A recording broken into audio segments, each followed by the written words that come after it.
Job onto Spada, has the bash available, Crush just about in range, bash is available now, but they'll bring him down regardless. Spada's gonna die, Skidder can't do anything about that one, that's gonna be another kill for Navi down in this bottom lane. He actually can't touch the slaughter. He's not allowed to touch the slaughter. You ever do that, you're instantly gonna get crushed, and then they're just gonna go in on you with that level 2 overcharge. And there's actually nothing you can do as available, Crush just about in range, bash is available now, but they'll bring him down regardless. Spada's gonna die, Skidder can't do anything about that one. And I think that's one of the problems with Mudgolems in previous games too, while they lose their safe lane. Sometimes they just you ever do that, you're instantly gonna get crushed as you can. And then they're just gonna go in on you with that level 2 overcharge. And there's actually nothing you can do. Available, Crush just about in range, bash is a bounty rune. So, all in all, a CS. Oh, hold on. We got another overcharge coming out of bottom as General just asserts himself down here. Not any real aggressive plays, but just flexing on them. Ooh. So, overcharge is on cooldown. This might be the time to get a kill on this bottom lane from Mudgolems. Yeah, Roger. He's going to get popped so quickly. There's a lot of damage between these guys with the daggers, with the right clicks, and mostly that soul rip. They just rip that IO down pretty damn quickly. Are they turning this into a push with the catapult that's coming? Maybe. Enigma might want to go in for another Malphite once it's up. They got a Tombstone available too, so they can use that to pressure up this tower a little bit. Make sure the Slaughter can't get these last hits. Get off my Tombstone. The Soul Rip doing a lot of damage. The TP coming in from Iceberg here. He's going to pop down that coil straight away onto the PA. PA kind of cornered here. Needs some help. Spada, he's not going to be able to do much here as the Soul Rip is not available and Skidder's going to die. Meanwhile, I'll move forward onto Farta. Yeah, the bashes are going to be there. I mean, he's got 16 strength, so a pretty beefy boy, but they might have the damage to bust through him here as they will take him down with the silence, with the coil, with the orb, and that is going to be 2 clean kills for Navi down in this bottom lane. Wow, the over-aggression from Mudgolems extremely punished there by the side of Navi. This is what we were talking about. Sometimes their safe lane is just way too aggressive, like in this point, and the PA dying, that's gonna hurt her a lot. Like, you hate having your carry die at any stage in the game in this current patch. And now just gonna walk back bottom to a lane that was pushed out into the enemy, only level 4 on his Phantom Assassin. 6.5 minutes into the game. That is not okay for Skidder. Certainly isn't. That doesn't feel good. The tower, in the slightest. They are still Tower's actually dying. Yeah.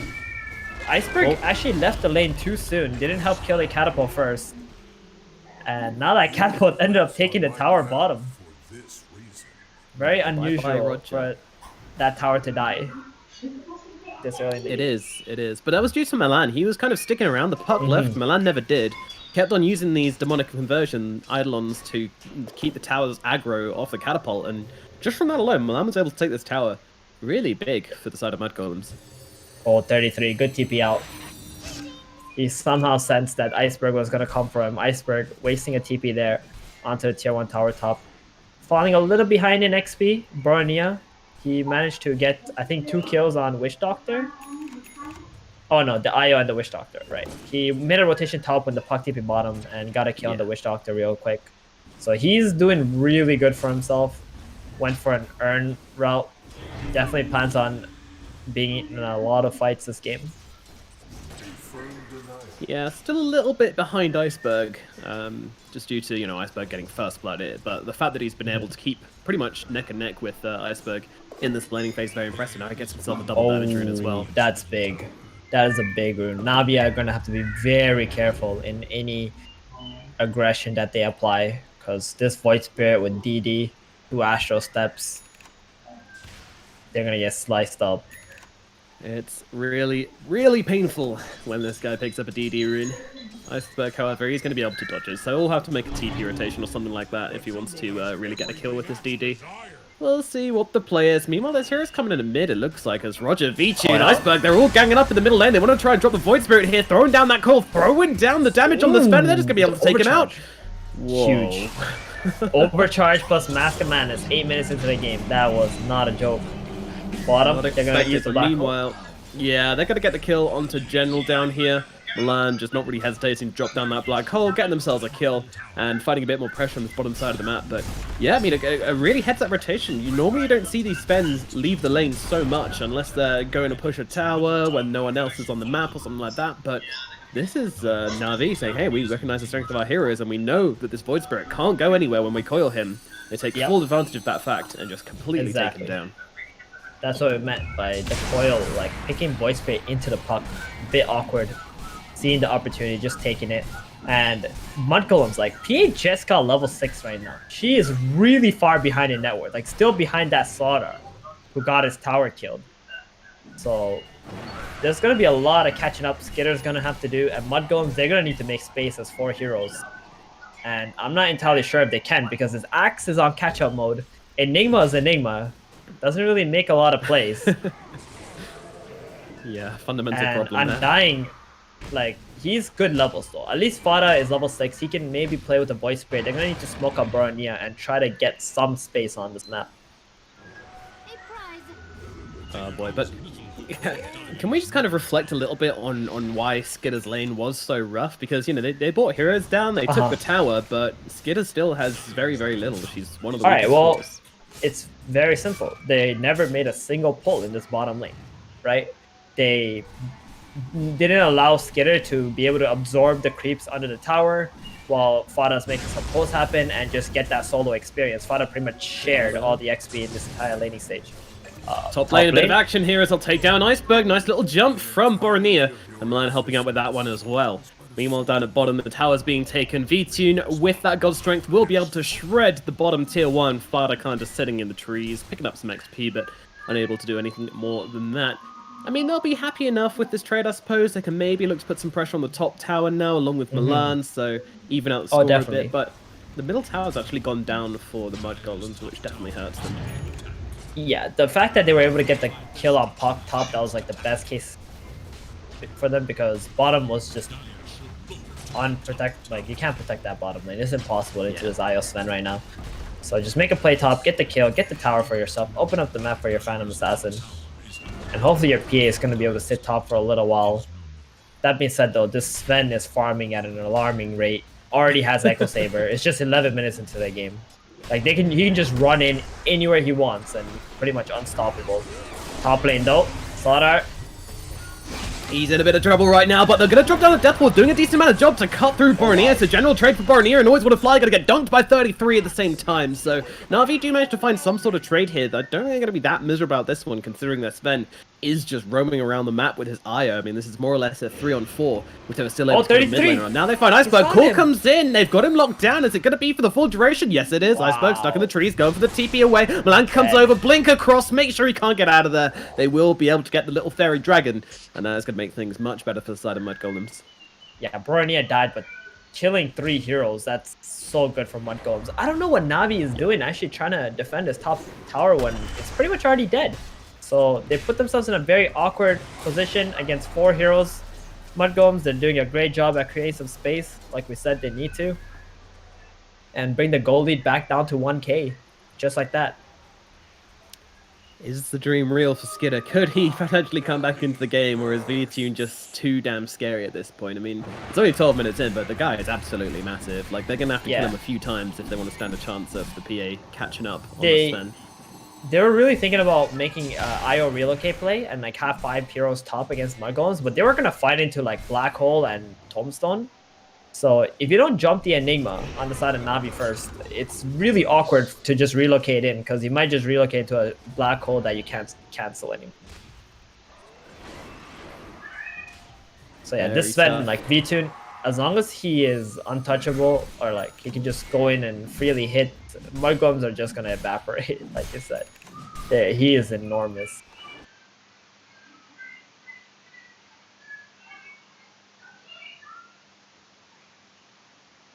Almost 10k net worth already. Crazy. Absolute monster. And Mudgolems don't seem to have much of a plan for him either. The idea's a bit moved to bottom as, oh no, Void Spirit in trouble once again. We've been down this route before. He throws down the Remnant, but so many ultimates being thrown on his head as Boronia is going to get killed off by both Iceberg and they see the relocate. Fada's like, no, let's get out. Wait a minute, this is not a good idea. I'm in the river. That's a Slaughter's territory. And General makes him poignantly aware of that fact.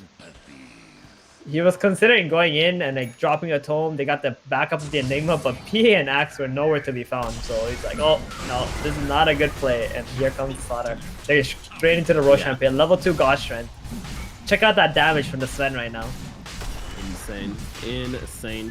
But this is what I was talking about earlier, you know, the global map presence. They make a play down bottom, and then Fada's like, oh, well, they're bottom. Surely they can make a play mid. But no, you've got reload, you've got sprint through the river. Oh, Milan jumping in, trying to go for a big black hole play here. He does manage to catch out the eye of the puck, which he is going to kill down. Now V-Tune, though, with that ultimate tears through Milan. My goodness, what happened to him? 33 in trouble as well as V-Tune closes the gap. Might go down here, has the Aegis. Doesn't really matter. As V-Tune gets himself a double kill, they'll trade 2 for 2, but 1 being an Aegis doesn't make it that great. Brony has to throw remnants around the place right now, so those will be kind of littering the floor as Fada tries to go toe for toe with V-Tune. That ain't gonna happen, Sunshine. Skidder, he just wants to try and find this IO here some way, somehow. 4 heroes surround the PA. Borneo trying to make something happen, give him a target to jump to, but the coconut comes bouncing on across, and now there's too much damage coming down onto that PA. She is a goner, and they want Borneo. The TP across from General. They try to make the Blink Dagger play pretty much with the relocate, just to close down the gap onto Borneo. Coil comes down. General, they don't seem to know where he is. He drags him into the tree. The stun's going to connect. Stormhammer comes in. 33 tries to make the play with the call. Doesn't get it off, though, as he gets bashed or something.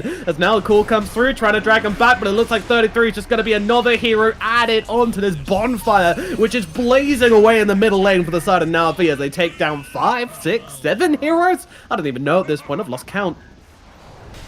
Yeah, let's just say 7. They just die one by one after the Roshan. Like, making a black hole onto the Sven who has Aegis, that was really awkward. Like, Roger, he went for the overcharge play onto the puck, tried to save him, didn't manage to, but if that overcharge was on top of the Sven who had like about 6 seconds left on that God Strength, it would look even more convincing than it actually was. So at least I guess they were able to get rid of the Aegis, but this PA still not at that Battle Fury. Very, very far behind Sven. And Navi in an absolutely amazing position in this game right now. Puck just going to feel so confident to be able to blink in, coil anyone on the map. As long as the Eye and Sven are together, they're going to get relocated on and just die. Yeah, it's global presence and a team which is incredibly far ahead of you. I mean, this game is just going to feel very, very hard for Mudgolems to really play out here. All they can hope for is some like incredible black hole. Beyond that, yeah.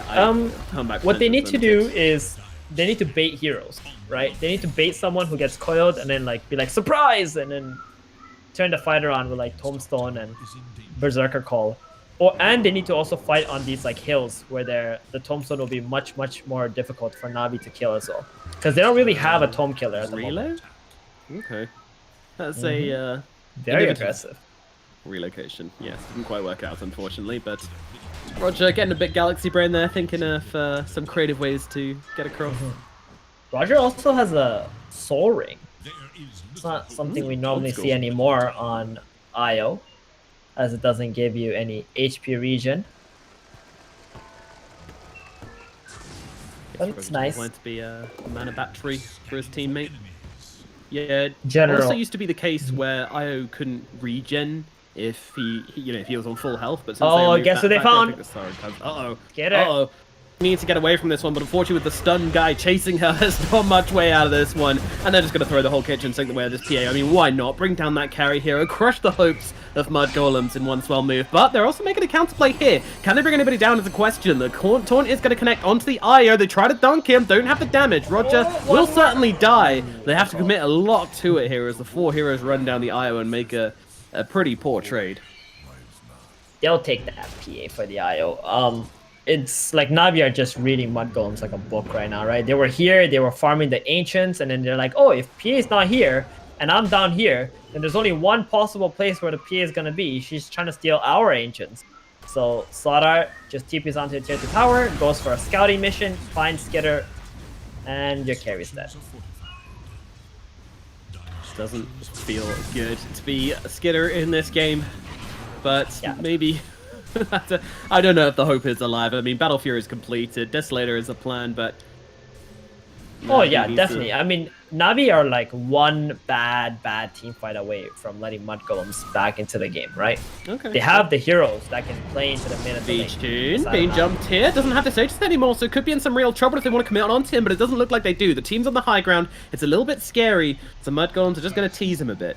Just kind of give us a tickle. Yeah. Give him a bit of a tickle. they're not going to commit to this tier 2 tower, even though they use Gaussian. That is the correct call. You don't want to give anything away to Mudgolems at this stage in the game. Just want to play for that next Roshan, keep farming up. You're pretty much covering about 75% of this map right now if you're Navi. And Mudgolems are constantly just holding hands, trying to farm what little they can. Look at this. They're not even close to them on the minimap right now, right? Navi's not even close to them, but they're so afraid to just go out. They don't have any real vision that sees what Navi is doing. So it's as if they're everywhere on the map because of it. Yeah, they're fairly blind. And it's been an interesting game from Milan as well, because they did kind of ditch 33 on his own. They were like, hey, you're going to have to do your own thing. Milan went straight away to the jungle pretty much and just kind of started jungling out, then played at bottom for a while, took the tower. There's no position 3, no position 4 this game. We kind of just have this merged pos 3.5 shared amongst the two of them. Would look really good if they were ahead, and I think it is one of the reasons why Navi are not like ridiculously far ahead on net worth at this point, but they are still very far ahead. So I mean, it didn't really pay off massively.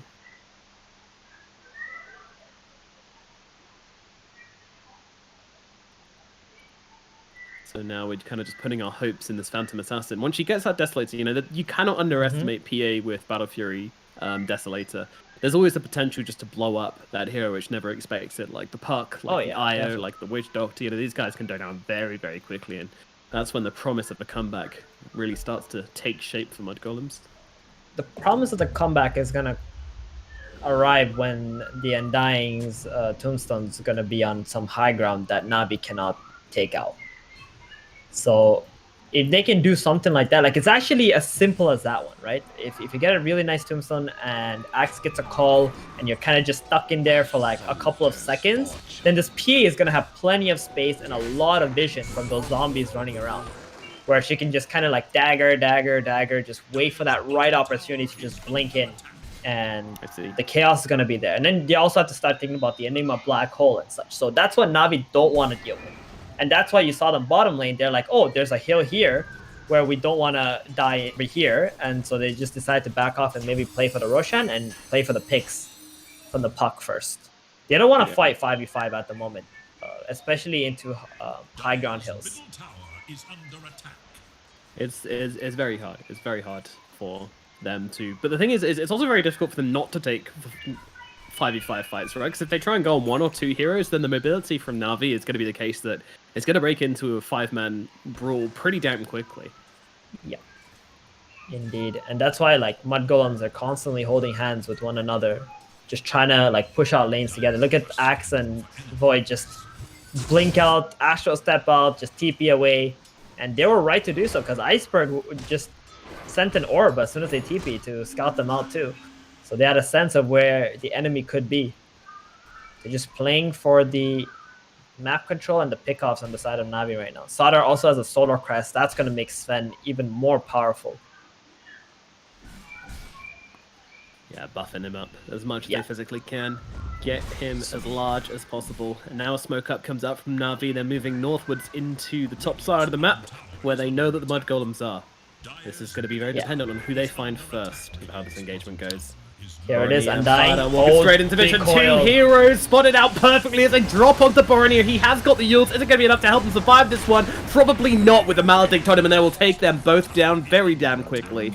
No, Mudgolems, they just want nothing to do with this one. They're splitting across the map once again. Not looking for this engagement, although 33 has been spotted on ward here, and they're trying to chase him down. Will they be able to find him is the question. The answer is yes. And they go on top of him. The taunt comes through. It's just Slardar and Axe, though. The Puck actually didn't come in here, as they're looking for bottom. They're looking to put some pressure onto the Rax here right now. 33 is already dead on his own here.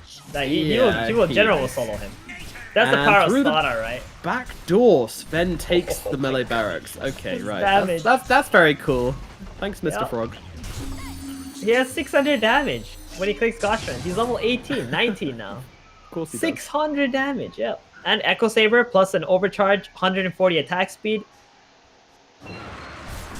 Like when you play against IO Sven, you need to win the lane against the Sven. That's what I think. Like, if Sven gets ahead and then this IO is constantly giving him this extra attack speed, it's kind of like Omni Sven, right? In that sense, like you get all this HP regen, you get this attack speed, so you come online much earlier. And if you don't win the lane and you don't put the Sven behind, he's just going to destroy everything and you can't keep up with him. This hero farms way too fast with Great Cleave. It's insane. Alright. Do you think the hero's going to get touched a little bit in the... Or the safe lane just needs a slight nerf. Just the safe lane itself. We don't know what actually needs to be touched after that. Because the safe laning is just so easy from 33, goes in, tries to grab the call out onto the Sven, doesn't actually manage to get it off here as the Sven just tears him apart. Oh no, another get the coil out onto the Void Spirit, in comes the Death Ward on top of it as well, and Void Spirit, he's running around in circles, got a Yules, it's going to be able to get him out of this one. I highly doubt it, as he does throw it down to Dissimulate, jump across to the side. Meanwhile, Fighter's dead on the sidelines. The rest of Mudgolems just trying to scatter. It was a brave move to jump up that high ground, but unfortunately didn't quite pay off them. And now Milan, oh no, he's also in the tree line here, and with V-Tune coming in as well, he's going to get his pineapple juiced by the side of Navi, and that is 3 heroes dead on the side of Mudgolems. Good effort from Mudgolems. They got the Desolator on the PA. They're like, okay, this is the strongest timing our PA is going to get. Let's just try to do something right now before Navi finish the next set of items. But the smoke into that high ground, it didn't really give any good angles for Fada to drop that big tombstone, so made it really difficult to teamfight anyway. And now Navi, they're feeling so good that they might just have a lapse in their positioning. Oh yeah? Let's check it out. Seems possible. We have a smoke from the side of Mudgolems. Going to throw across a dagger or two. Bornea looking for the angle. As is the Undying. He's trying to make the big wraparound here to get some down some vision. Knows he needs to keep himself away. They see them. They have this ward down on the high ground. Can they follow up? They're going to go for it here as the call comes down onto the Sven. Blade Mail out from the axe as well. Do they have the damage follow up onto V2? No, that is a question. It doesn't look like they do right now as he pops down the Ghost Drink. The Black Hole comes down onto the Sven. Maybe they can kill him off. V2 is dead. The King has fallen. Now what can they do? As in the back lines, there's a bit of fun going on as Bornea playing with Iceberg and always want to fly. Meanwhile, General being chased down by Skidder and Milan in the front of this fight, and they will be able to turn their attention to the IO instead. He is dead. Bornea is dead in the back. He has done his job. What more can Mudgolems get from this one? Always want to fly looking like a tempting target, but he pops down that Ghost Step to keep himself alive. So far in this Witch Doctor, really hard to bring him down. They really need to get this guy, but unfortunately the hero's coming back into this one as General blinks in with the stun, bashes him up. He needs some help. Is he going to get it? Fada, he drops down the nuke onto Iceberg instead of the heal onto his teammate. Kind of fair enough, so they kill Iceberg. Always want to fly with a double kill though, and Milan, all he can do is kind of walk away from this one. I think this fight may be over though. General still maybe looking to cut off this Enigma here. Maybe the fight is over. Maybe General wants to find the +1. Let's see. Hey, buddy. How's it going? Do you like fish? He doesn't like fish. He backs himself away. Yeah, you don't want to touch that fish. That's a big fish. It's like a shark. But yeah, that was actually such a good fight for Mudgolems because they get the kill onto the Sven first. I think they could have done even better had they focused General. Like, he's the biggest source of damage once the Sven is dead.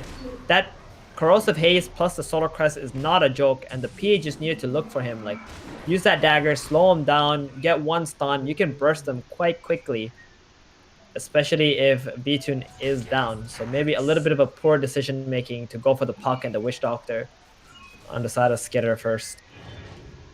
Could have been amazing actually for Mudgolems.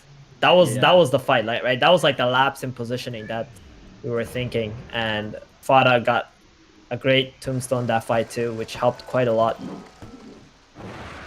Yeah, Fada from the start, really. I mean, that rotation around on the top side of the map, just kind of coming in from this direction, just placing down, you know, the double obs and sentry. I think he accidentally placed the obs there as he was meant to place down. Yeah, he did. Nevertheless, it's fine. He managed to get down the vision. Now Roshan now. Going down pretty quickly. Bornea. Yeah, this is dead. There's no chance they're gonna fight this without. They were tempted. These are slaughter things right there. Slaughter things plus IO and the Sven. It just feels like you have so little room for error if you're Mudgolems in this game, you know? The moment that you die outside of your base, your racks are gone. That's what happened bottom. Yeah. Racks have just disappeared. And now they got the Aegis again. There's a second Aegis, so they got a cheese on the Slardar. Slardar knows how valuable he is. Yeah, this is pretty crazy. Navi not really losing much momentum from that last engagement as they're able to move straight into the Roshan pit afterwards, take down that Aegis, grab that cheese, and they are straight back into the game. Alright, so. Oh my god. God. Go straight onto the front line to Void Spirit. Wasn't ready for this one.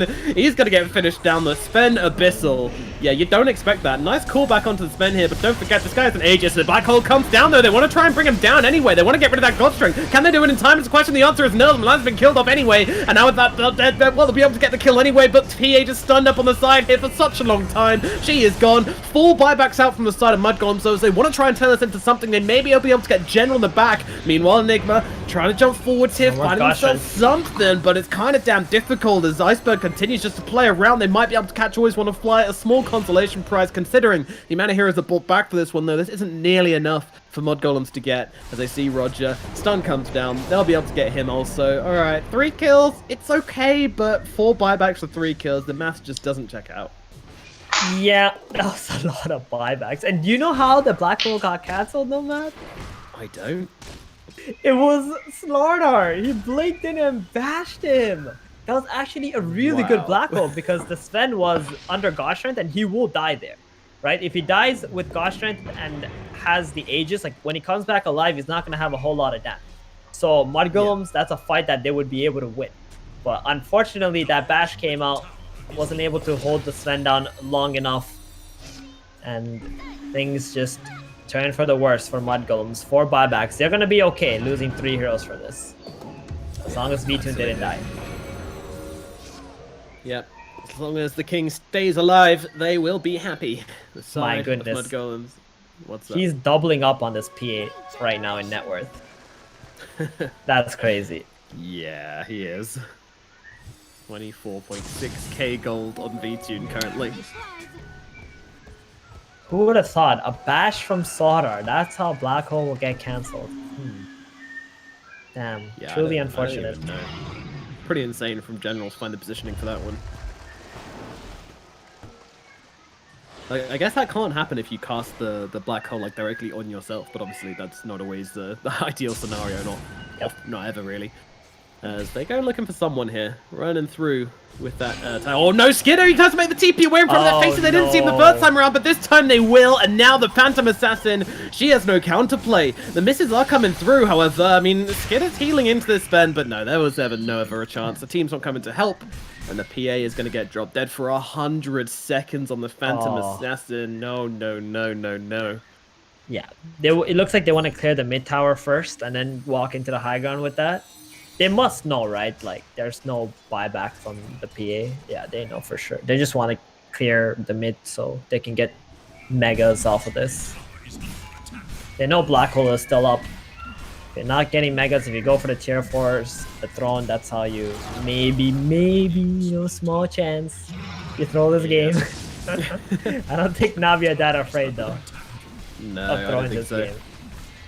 Stay apart, socially distance, and Black Hole won't be an issue as the Sven gets jumped upon here. In comes the Black Hole. Oh no! He gets Abyssal plated down. Milan, he had a dream, and V-Tune quickly takes it away from him.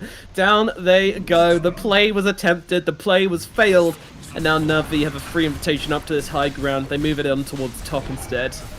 Oh god. Yeah, and Roger, like, he's like, oh wait, I don't need to tether you out. You know, he already loaded up to relocate, and then he sees that Abyssal. He's like, oh, never mind, you're good. Coil into the Void Spirit here. He throws down the heals onto the Sven. Not going to save his life, though. 33 once again. Tries to drop the call. Doesn't really happen. Gets silenced up or bashed up or something. I mean, it just doesn't make a difference. The game is over, Theban. The GGs have been called. Mudgolems, they get smashed in game number 1. Oh, that was just Navi. That was too easy for them. That was just way too easy for them. And Mudgolems, I mean, you gotta get better lanes than this. Like, especially, I mean the off lane, right? Enigma plus Axe is just not a thing, I think, fighting into a Sven. You're just gonna give them complete free farm. They already have an IO bottom lane. They're just overly aggressive. Like, they took this tier 1 tower, which was nice and all, but that tower doesn't really result in anything beneficial for Mudgolems, and the PA just fell so far behind in level.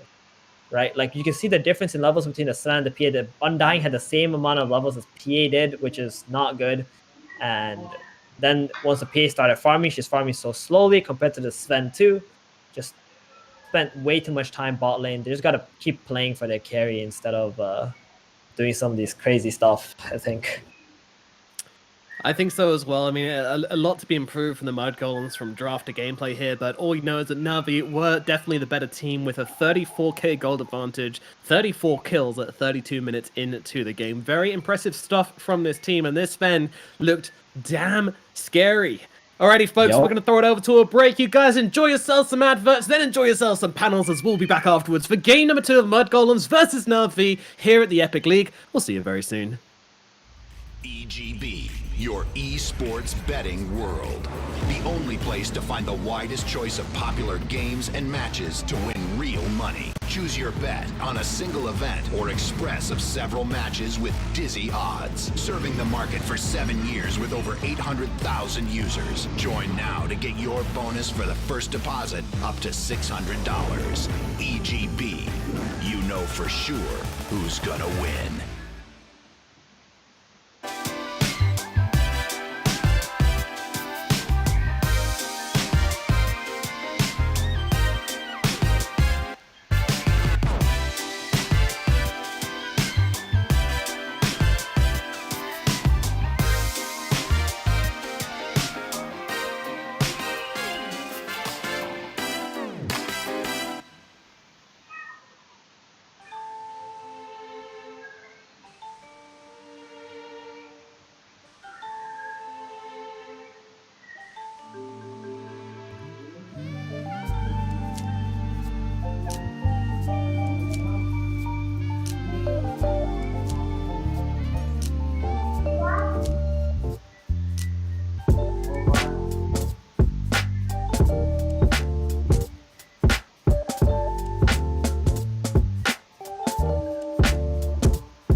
Hello there and welcome back. Game 1 goes the way of Navi. You guys talked about it in the draft. You have a buffed up Sven, a PA, doesn't have so many buffs of her own. Guess who came out the champion?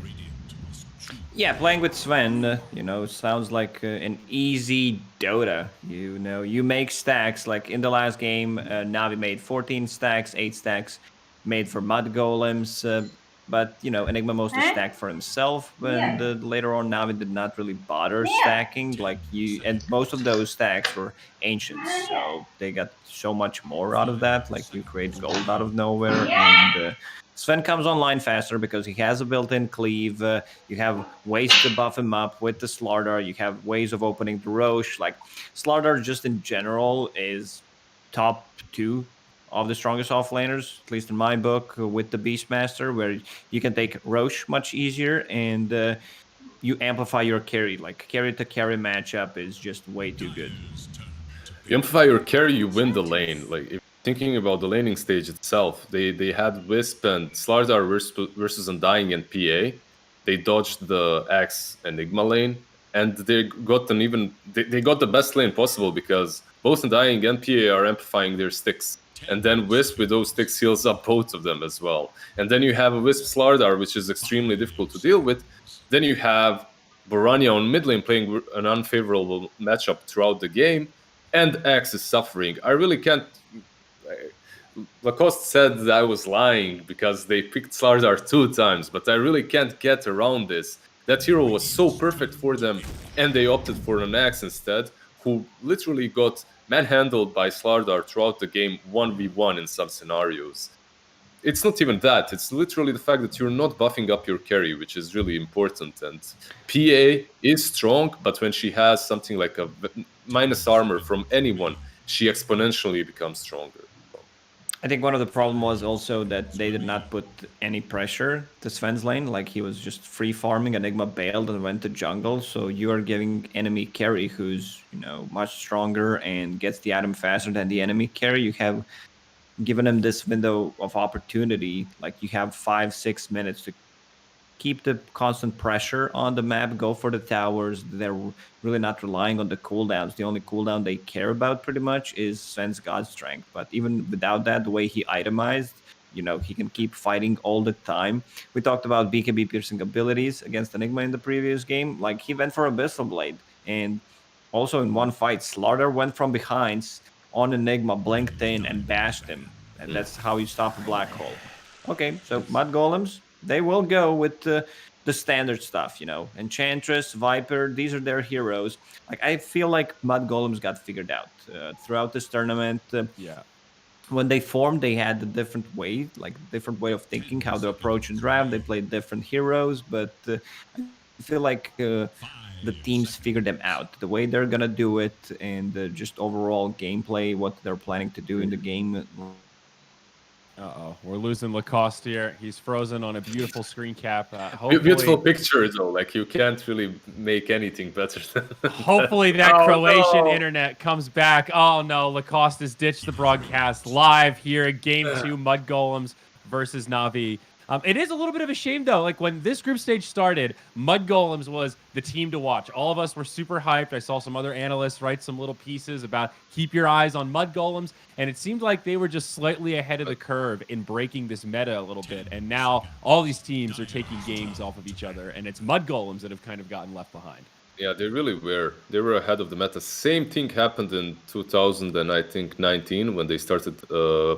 When Fata made a new stack, if you remember, it was also 3-3 and it was Nico Baby before they joined Alliance. Oh, yeah. It was very similar. They were owning at the beginning, but then it became a little bit shaky. So they have this innovation in the drafts, in the way the game is played, but they fall off really fast. And the question is, are they strong enough to come back? Are they strong enough to actually make a difference a little bit later on when everyone figures their draft? Can they figure something different? Because remember, when we were opening this panel, we were talking about both of these teams are actually in a very similar situation.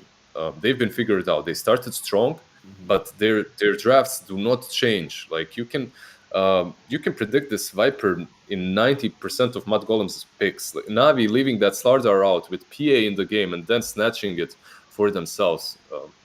Like you can predict their drafting patterns. That's kind of why I was chuckling. The team that likes to play off-lane Viper has been figured out. Wow. Yeah. Woo. All right. We figured out some of the counterplays to Viper. And as we've seen, that physical slowness to him is one of his biggest weaknesses. When you're taking a fight where you're kind of planted around the Viper and he's got a spot to stand his ground, he feels really good. But when you need to run into them, like how many games have you seen with Viper where you dominate the lane and then once you have to push and you have to make those aggressive movements, the Viper gets punished and doesn't look like a god anymore? Yeah, it really is that. And it's also the way teams figured this Viper strat out by banning out all position 4s that are a little bit bulkier, that are able to initiate and keep that keep the area from which the aggression is usually coming in check, because that's what you have to do with Viper. You need to set your team up around yourself so that you can be the aggressor. And if you get reached, like you said, he's extremely slow, and with the build that people are usually going for right now, he's not extremely tanky. Greaves aren't your first option. Usually we see some Atos or something similar, so he's definitely punishable. And when it comes to Navi, they picked this Doom. I think in part it's because of the Enchantress as well. It's a hero that can just eat her creep, right? And it's a bit problematic, obviously, if you don't block the hard camp, because on level 1 Devour, you can't really eat anything you want. But historically, it's been a good hero versus her. It's also pretty good mid lane, obviously, right now. Yeah, both teams in comfort zone. You mentioned the picks for Mudgolems, but Navi with 2 amazing meta heroes. Probably Doom mid, could be Doom 4, could even be off lane. And Lina, same story as we've talked about. Super flexible, been doing yoga all year. She can touch her toes and then some. And if you look at this ban from Mudgolems, Drow, it's something that Navi have done so many times before. They open up with nothing too extraordinary. They aren't really showing their hand. Then they hit you with that 1-2 combo in the second stage that you can't really deal with. Like Spectre has been banned out. PL and PA are still in the pool, but better to just ban out the Drow plus possible bench combos. Well, Clockwork. Another comfort pick. That should be your position 4. But I like this a lot. It's a really strong hero with Viper. It's exactly what... If you remember, recently they had a Viper. They picked it last pick versus Spectre, but they already had Mirana 4. And I remember that exact draft. They could choose Slardar that would fit their draft really well, or they could go with the Viper that kind of counters the Spectre. They went with Viper, but they had a position for Mirana, and they just could never initiate. They never really had a chance. I like this Clockwork a lot from them. It's a really strong position for that combos well with the Viper and Edge. I think he's one of the most well-rounded 4s right now in terms of long-term initiation, also very tanky, kind of hard counters. Some specific heroes like Lina doesn't really want to bump into the Clockwork. If you get stuck in cogs in the laning phase, you're dead for sure. I guess she has LSA at least, so that's kind of an option, but yeah, you see Clockwork, and there's certain heroes you just don't want to touch anymore. We're not seeing a support Earthshaker here, 100% Lizard. Speaking of heroes that Clockwork can pick on a little bit, though, they got the sisters now, CM and Lina. Yeah, it's something I've seen CM and Lina before. I'm not sure if it was Navi or not. I'm not going to be in the spot and accused of lying when Lacoste comes back. It might have been Navi, exactly, but we have seen the sisters, and yeah, it is a little bit interesting because, like you said, they're both playing into this Clockwork, and that can be problematic. I've been to CM versus Clockwork in a lot of games, Lizard. It is really not fun. You have to be so careful with your positioning. Anytime that Clockwork's off the map, you got to think twice about leaving the safety of your tower. I mean, you're looking at this Clockwork, you're just loving life right now. If I could choose a game in which I'm a position 4 Clockwork, this would be it. It's so good. Like, both of these supports, Lina doesn't have to be a support, but most likely is, can suffer from... all right, if only Lacoste was here. I love this Lesh. I love this Lesh. Yo, can you hear me?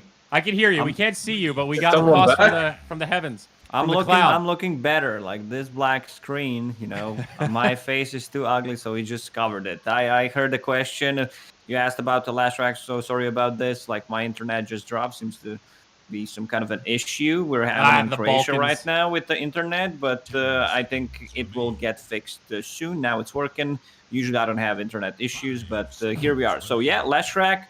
Clockwork, Viper, Enchantress. I like when I just hop into the draft, not knowing what has been banned. But yeah, I mean, this hero, you have mixed magical and physical damage against the Juggernaut. They don't have like the best control for him. Yeah, you have the BKB piercing ability with the Clockwork, so he can't be outside the map, like just go for those like split push plays that sometimes happens when you have no abilities that can stop him. So whenever he feels threatened, just TP out with a spin. I like that one, but looking at the Navi's draft, like a lot of sustain from the Healing Ward. Once again, Roche taking lineup. They have two sisters, Lena and Crystal Maiden, that work well with each other. Like Lena is a hero that consumes a lot of mana and provides a burst damage. Also position 4, possibly a mid here that really scales. Like we've seen some position 4s. This is just going to be, me talking because I need to... He's You back. need to catch back. I need to catch back. So yeah, she can really scale, and you do so much with this hero. I think Zayori, when you joined the voice channel before the game, you said like Lena is such an easy hero to play. Like, why didn't I play this hero before? I've been practicing her on 4, and yeah, I understand why the 4 Lena is so oppressive. It's just that combination of range and burst damage, and then also having a stun. You have everything. You have the full tool set in that scenario, and now they grab Void Spirit, so more mobility for Navi now. Yeah, interesting. Will that Void Spirit be mid lane now, or is it offlane Void? Offlane Void Spirit Offlane. and Lena do mid, right? That's usually Yeah. how they roll it. All right, some more mobility, some initiation as well coming from Void Spirit. It's a hero that has some reach, right, and that isn't really threatened by Clockwork, which is nice. Enchantress can be a little bit problematic because of this spell, but besides that, it looks like an all-right Void Spirit game. And here we go. There we go. Something different, finally, from Mudgolems. Something out there. But I've been listening to Nomad and 1437 cast as well, and they noticed something from Mudgolems. They don't really play on their carry. Skitter is usually... When I was watching their games, it always looks like he's a bit under-farmed. This is a solution to that. But you really need to take care of him. He needs to have a good game. He needs to have a decent lane, a bunch of stacks in the jungle, and yeah, I like this a lot. It's okay, but look at the heroes he's playing against. Like, these heroes really can evade your jungle. You have Lena, you have Crystal Maiden, like Juggernaut with a spin can clear the whole thing. Void Spirit, like, we're talking about stacks coming out from 7 to like 10 minutes. This is where Alchemist is most vulnerable, so you want to go in and try to put some pressure on him. But if like he can't farm it, there's Leshrac, who's one of the best stack taking heroes in the game. But just looking at these two teams, I feel like not a big fan of Void Spirit. I think Zayori heard this like multiple times from me, but in this type of game, I think you can do it because that's a safe lane Alchemist, and you can do whatever you want. Like, he doesn't threaten a kill on you, so it's going to be a really good start for Void Spirit. All right. Well, game 2 about to start. Navi Mudgolems. Let's see if this Alk is enough. EGB.com. They've got you covered for all the action. You want to put some bets on the winners? You can do it. Find that link below the Twitch channel and do it responsibly. Nomad 1437. Take it away, you nerds. What up? Yep, let's get back into this series, folks, as we jump straight back in on this one. Game number 2, Mudgolems. Does the draft tickle your pickle, 1437? That is a question I want to ask you. It does tickle my pickle, but I'm not sure if they will win with it. I love Leshrac. I think this... Okay, I don't love Leshrac. I actually hate Leshrac. This hero is actually so insanely strong. This Aghanim's build, I don't know if he's going to go for it, but this Boots of Travel's Aghanim's build, it does an insane amount of damage. Nobody can walk into you. You're pretty much solo them. It's really, really powerful. But then they pick the Alchemist, who needs a lot of space. And I feel like Lesh is that hero who also wants a lot of space. So that's why I'm wondering, like, if it's actually okay for them to play this. Lena plus Void Spirit, very potent, strong lane that can really punish this Alk as well. So I'm really worried about Skitter's lane. If he can have a decent time, if he gets a good pacing, I think Mudgolems, their mid lane game looks really powerful with this Leshrac. But if Navi, they win the lanes like how I think they're going to win, they're just going to keep running at you, and there's not going to be enough room on the map for both Skitter and Boromir to be able to farm up. Well, one more thing, 33 is playing Viper into Juggernaut. That is not fun. Juggernaut is one of the best heroes, actually, against Viper. in the early games. You can just get on top of him, spin. He's very slow. Normally doesn't scale corrosive skin until level 4 as well, and it's very minimal amount of magic resistance, so it's not going to be that fun for this Viper. Oh dear. Well, hopefully Mudgolems have some answers to the problems which you have raised here. I mean, fundamentally, I do think it's better than last time. They have some scary combinations which I kind of like. Like Clockwork and Viper is always strong. As you say, though, Jug, definitely a good hero you want to have against that, so maybe they can look to abuse either Lina or the Crystal Maiden, one of the sisters. They can kind of beat in a little bit here. As Vichune's going to take a decent amount of harassment here as he goes for this bounty rune. They've got impetus. Oh, that's a lot of damage. Hmm. Yeah, that's a lot. This CM is not going to be happy coming into this lane and seeing her little boy already a half HP with only 2 tangles left. Yeah, and look at Milan even coming in here saying hello to Oh, Vici. this Like, is so hey, good. buddy. Yeah. You enjoying this game so far? No, I am not. So nice little start here from Mudgolems to already give themselves a little bit of advantage. Yeah. And also Navi, Flare. let's not forget they did smoke. Oh. He got flare level 1 to cancel the Crystal Maiden's clarity. Because she TP to the top lane and used the Nova on the Clockwork, right? So she's very, very low on this mana and is going to have to use a healing salve on Vitune very soon. He's already down to 300 HP once again. Yeah, already a slightly volatile start for the side of Navi up in top. I'm sure they'll be able to recover from it though. I mean, CM and Jug, it's just such a classic lane. It really is kind of always want to fly to keep control of the lane and not get caught out by Milan and 33, because these two heroes, you know, that I can't remember what team is it which just will always first phase. I think it's Yellow Submarine in Division 2, which always first phase the Clockwork and the Viper. Oh yeah, it's Clock Viper or Viper plus Tiny. That's like the classic, right? The 2 really powerful Viper lanes that you can have this patch. Yeah.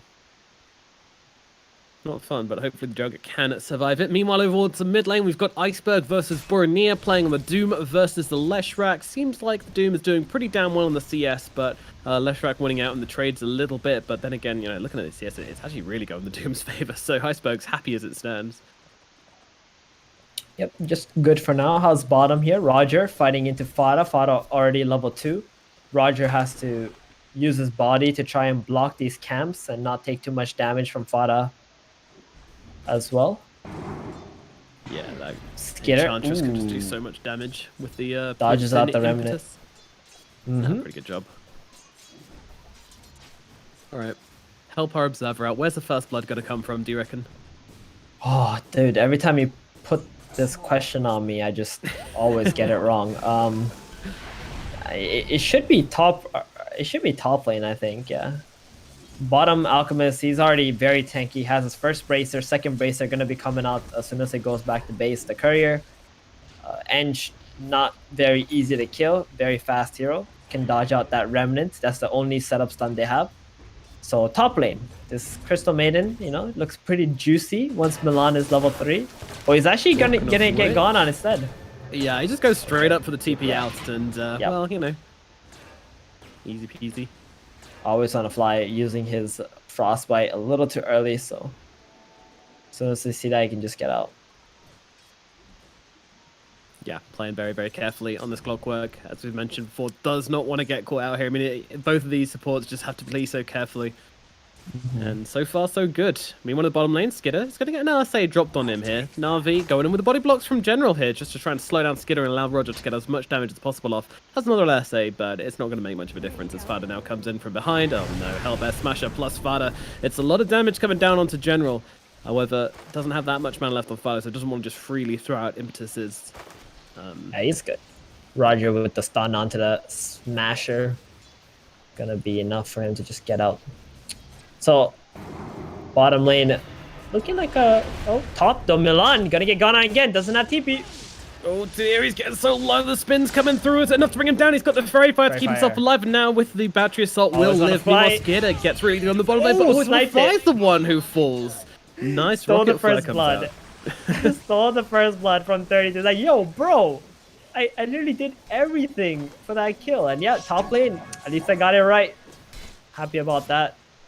Well done, sir. Well done. I put you on the spot and you delivered. Meanwhile, Bottom lane, Fada no again Fada. run down at bottom is going to fall to Roger in general. They have the damage, they have the nukes, they will get the kill onto that little Enchantress. Meanwhile, up in the top lane again, Milan in some trouble. He's actually going to get run down as the spin combination comes through from the Crystal Maiden and the Jug. Another kill, my goodness. I mean, this is a lot of action coming in between the top and bottom lane. I hope our observer is got some very quick fingers today. Oh, I've been watching. He's quick. He's on quick. He's on it. And now B-Tune, he's got the Boots of Travels.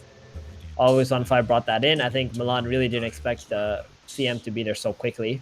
And now Fada going in for the bounty runes. It looks like 3 bounties, the way of Mudgolems, most likely here. Yep. Good start for them. And don't forget, that's an Alchemist on their team. So he's going to get a little bit more gold from that. Yeah, enjoys that a lot with the only a singular point in Grievel's Gree, but you know, it's enough. It's enough to feel good.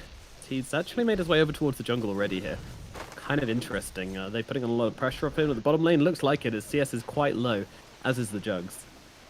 Yeah.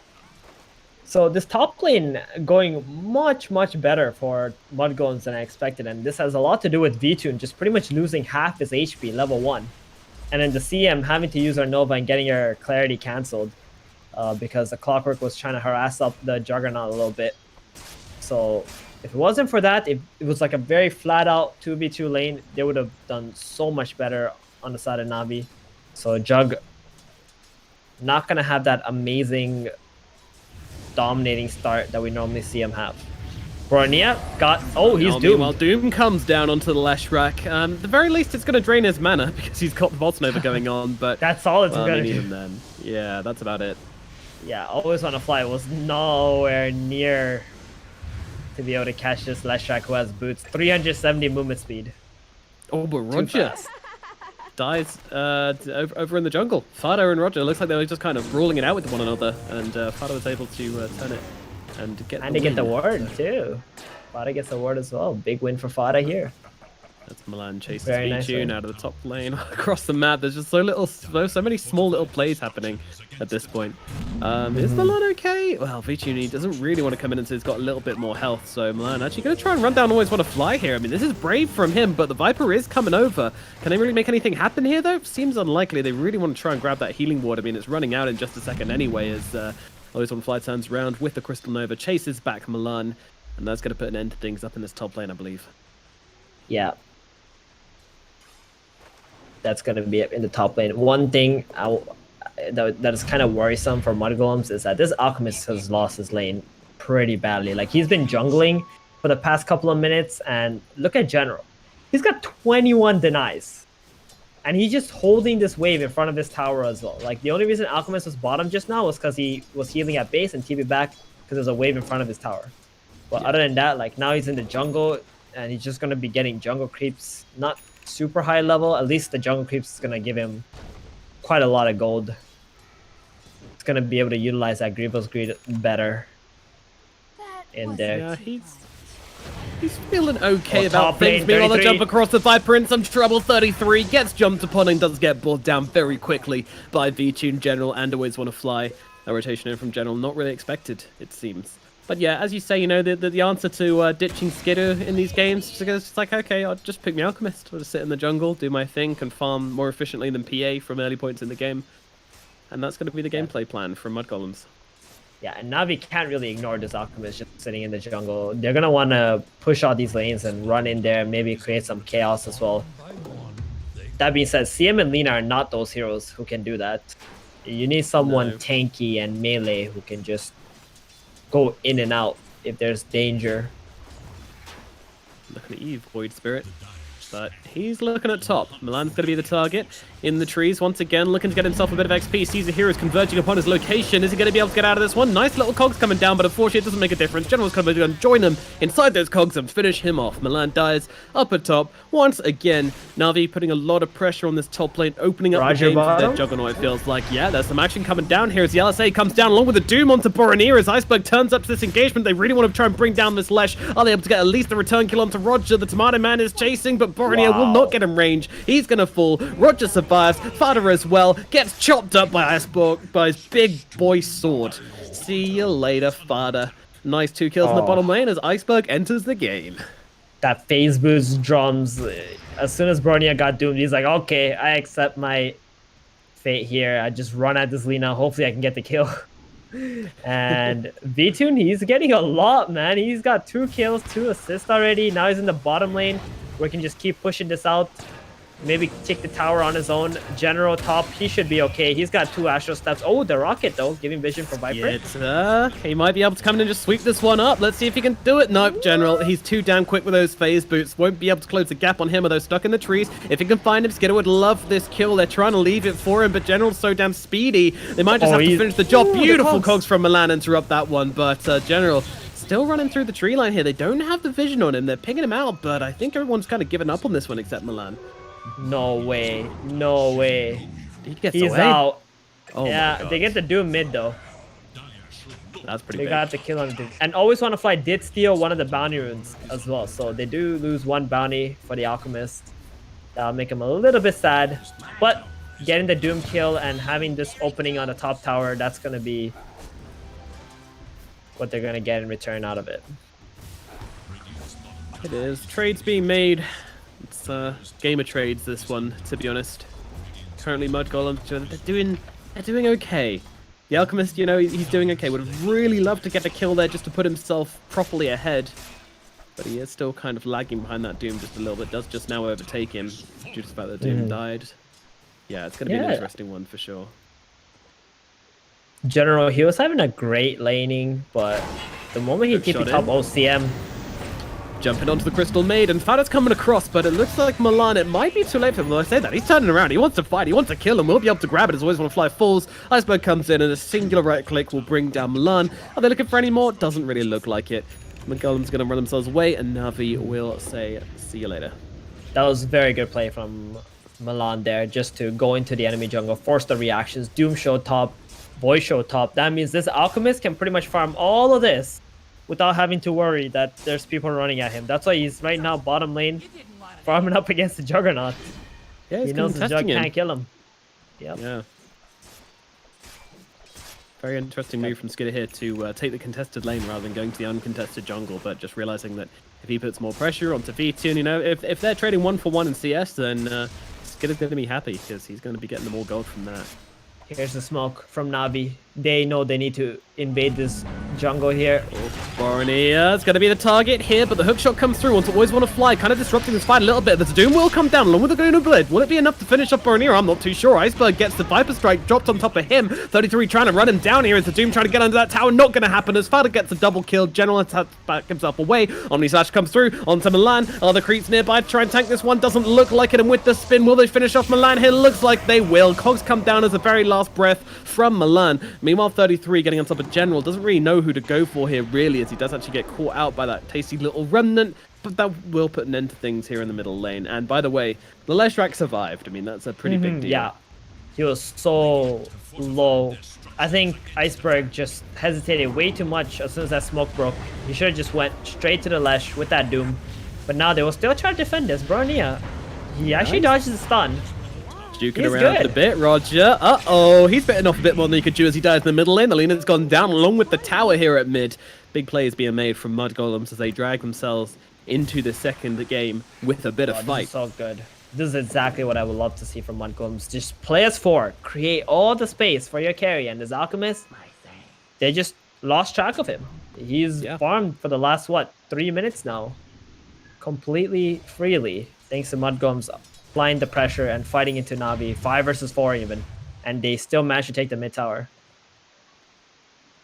And now with the Battle Fury, you know, Alchemist is going to keep on accelerating. Middle tower being down, as you say, means there's way more access to the map from Mudgolems to continue putting on that pressure. This is a sequence of events which is falling into place very nicely for the side of Mudgolems. Scanning for enemies. Indeed. Okay, How? so, yeah, go ahead. I was gonna say, Vtune, how close is he to that Battle Fury? Because that's gonna dictate whether he's gonna be able to keep up with this Alchemist or not. It looks like he is just a Void Stone away. Okay, very, very close. Yeah, as soon as he gets this, he might want to still join up in like a smoke where he can use a level 2 Omni Slash. He still only has level 1 Omni Slash, level 10. But if he can get like a kill or two in the next couple of minutes, I think he's going to still be on pace to be able to compete with this Alk.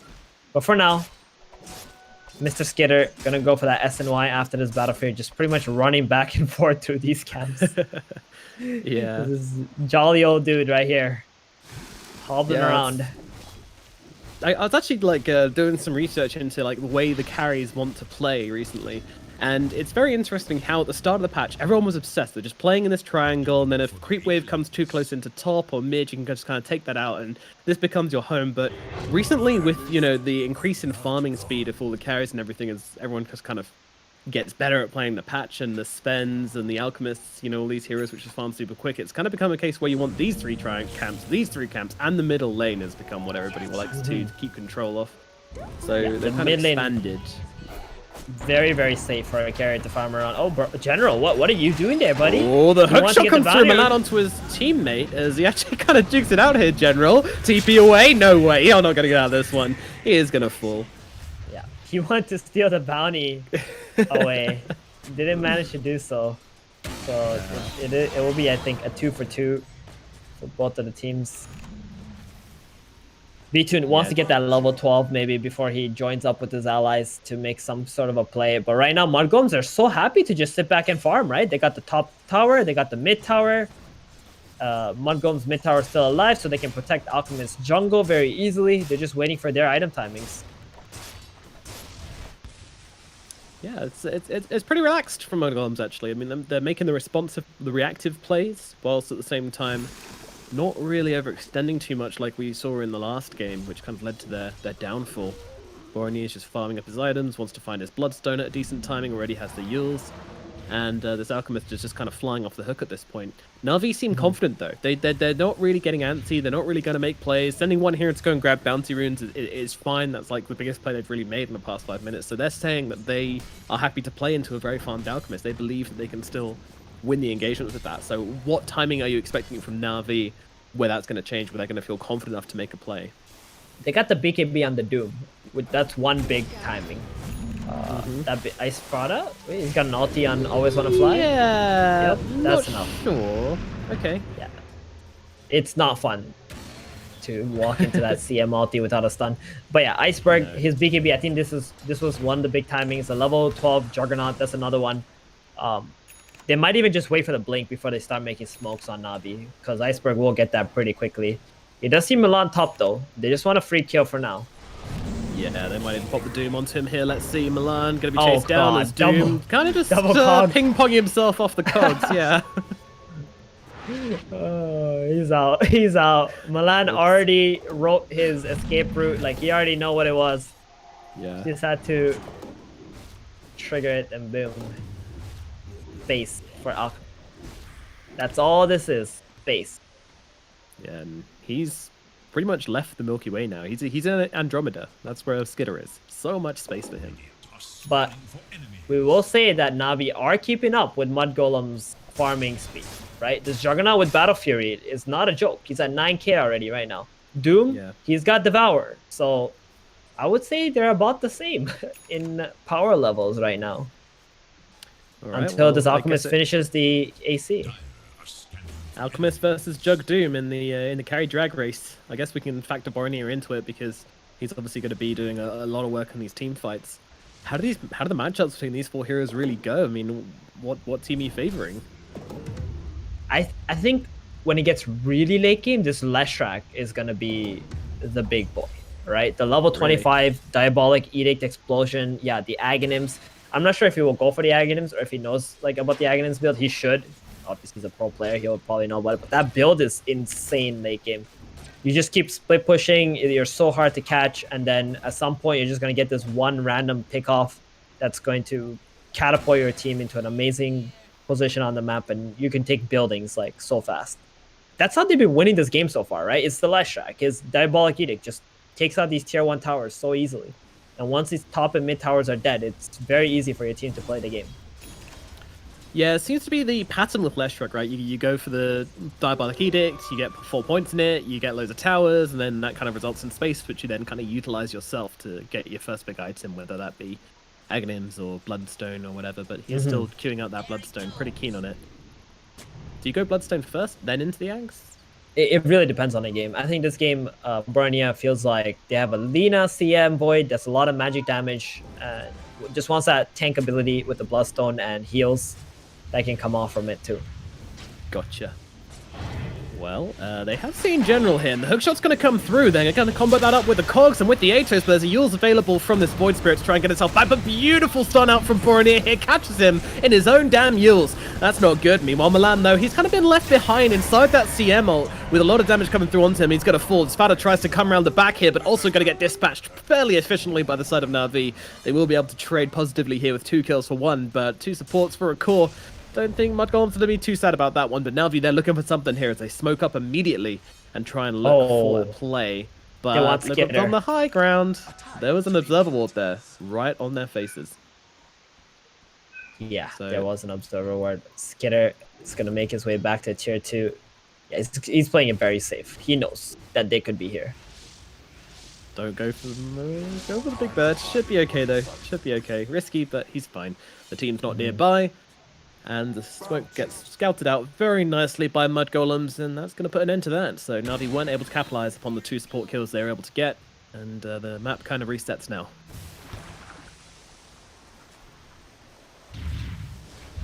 "20 minutes into this game, 2k gold advantage. You know, generally you want to see a little bit more on an Alchemist team, but, you know, the Alchemist is very farmed. The Leshrac is not so farmed.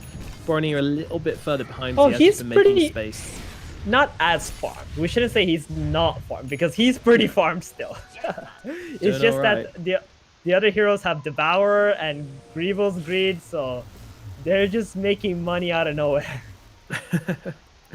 Yeah, it's an interesting game of economics here, but Mudgolems are trying something sneaky here. They're trying to sneak inside this Roshan.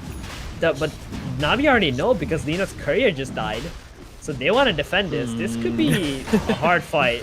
A little bit awkward. The hook shot misses from Milan onto his teammate. Iceberg just rocking up with a BKB, kind of flexing here onto the side of Mudgolems, forcing them back as they will lose this suicidal Enchantress once again. Milan also in some trouble. They're going to make a play here. Nice stun onto the Doom, but they don't really want to commit to this Mudgolems. They're scared. 2-man stun from Roger, holding them down. Laguna Bay comes through, doesn't really do much. The only slash takes down 33 very, very quickly. Borneo now in some trouble, although I say that. He's actually turning it around onto General fairly nicely here as he takes down that pesky healing ward on the sidelines. Meanwhile, they find always one of fly. Skitter comes back into the fight along with Milan. 2 buybacks used from Mudgolems to try and take back this Roshan, but I think they may well just be successful in getting it.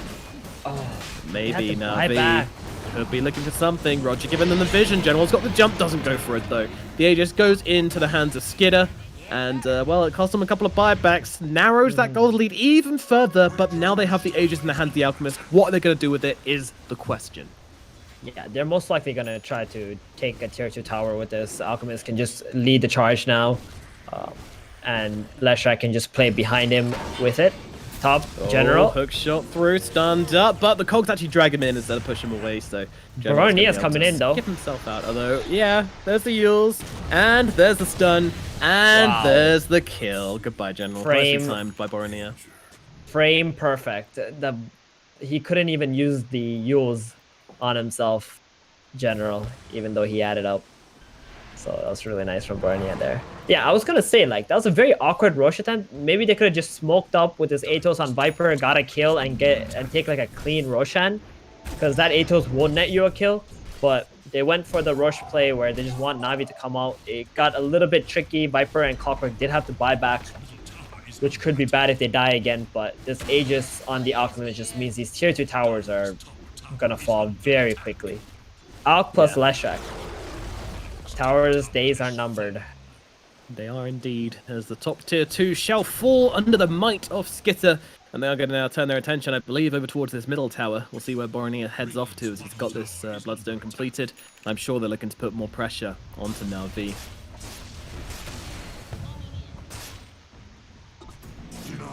Who are the big targets on the side of Mudgolems then, which you want to see Navi take down in these engagements?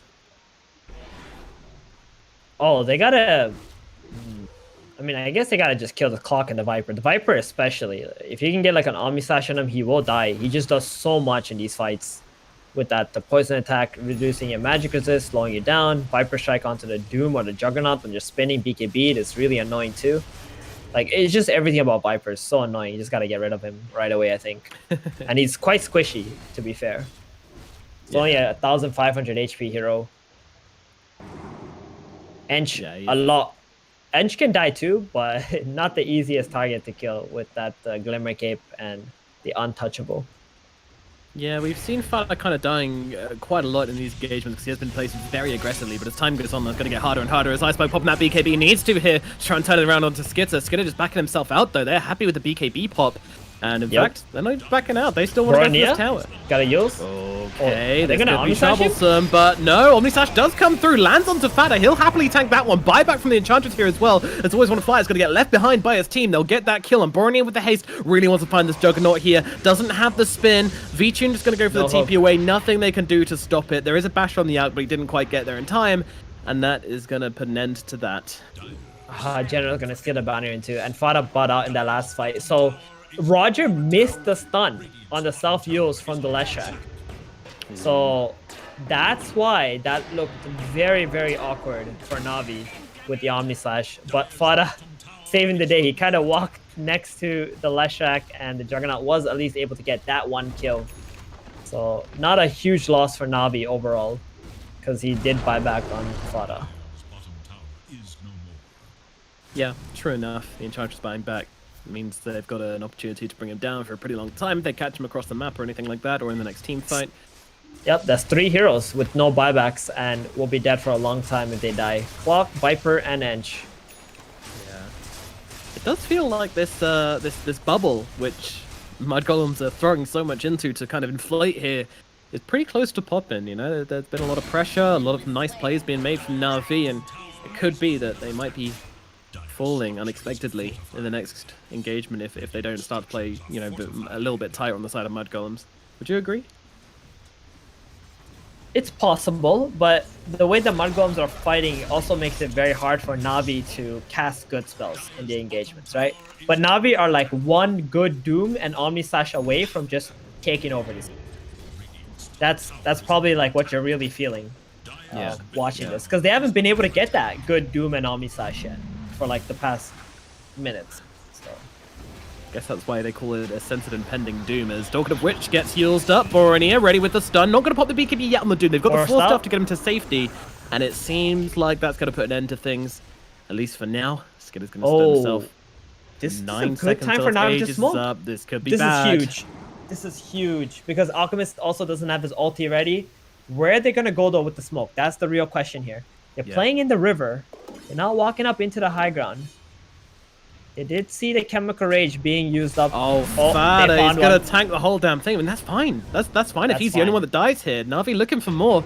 Looking like they're not going to find it. Just throwing down the remnants, trying to find someone here. 33's nearby. They don't spot him. Everyone gets away. Power Rangers out. They're all gone. But that's going to be Navi's chance right now to take over this map, right? They got that 40 more seconds left on the Enchantress. This tier 1 tower is going to die. That's for sure. Juggernaut has a Scotty. He's extremely tanky. They got that 4-staff ready behind him to save him if he does get jumped by Skitter. So all they got to do is just cover him.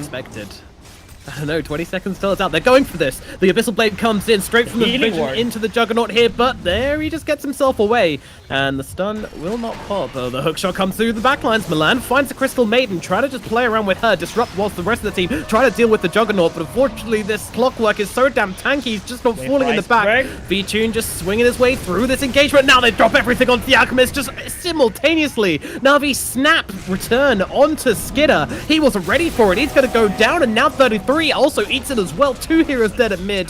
What team play from Navi. Just a click of the fingers, and they all turn around onto that Alchemist and demolish him instantaneously. Some very nice synchronicity here on the side of Navi. They also had the Pack Leader's Aura for the Juggernaut, provided by the Doom, and that's 2 more cores dead. Viper does not have a buyback. This is going to be instant high ground. This is exactly what we talked about. One fight away from Navi completely taking over this game right now, and that's what's happening. And that was a really awkward engagement from Milan. Like, if Skitter goes in and you guys don't do anything to that Juggernaut, you can't just jump in on the clockwork like that. He went onto the CM, made his team very out of position, trying to help him out, and that's how Navi was able to get this perfect team fight. Fata? Oh no. Okay. Oh no. Just kind of Yep, stumbled that's into our the axe. remnant there. Lapse of judgment or They were I not don't able even to know. defend this. This was not Yeah, a defendable Rax at all. Like if you die in front of your towers like this and you make a huge error, and Viper didn't have buyback, right? So he had Yeah. that extra death timer because he bought out earlier in the game. So this is gonna go back all the way to that Roshan play that they made, where they had to force a buyback on the clock and Viper to secure the Roshan, the Aegis. So looking back on that, it just wasn't worth it. Yeah, the chain reactions of the earlier players from Navi, you know, just finding like the small little profits, which have turned into big profits, little investments they've made in their gameplay. I just And- want to say shout out to Fada for this incredible 5-8-2 KDA. I mean, this is an alpha enchantress KDA, 5-8-2, getting involved, taking some names, going down a couple of times with some great deaths as well. They found It's one. been entertaining. Meanwhile, Roger's just going to get killed off here with a little strike force of Mudgolems. They dive deep and they find someone. Pretty nice. Pretty nice.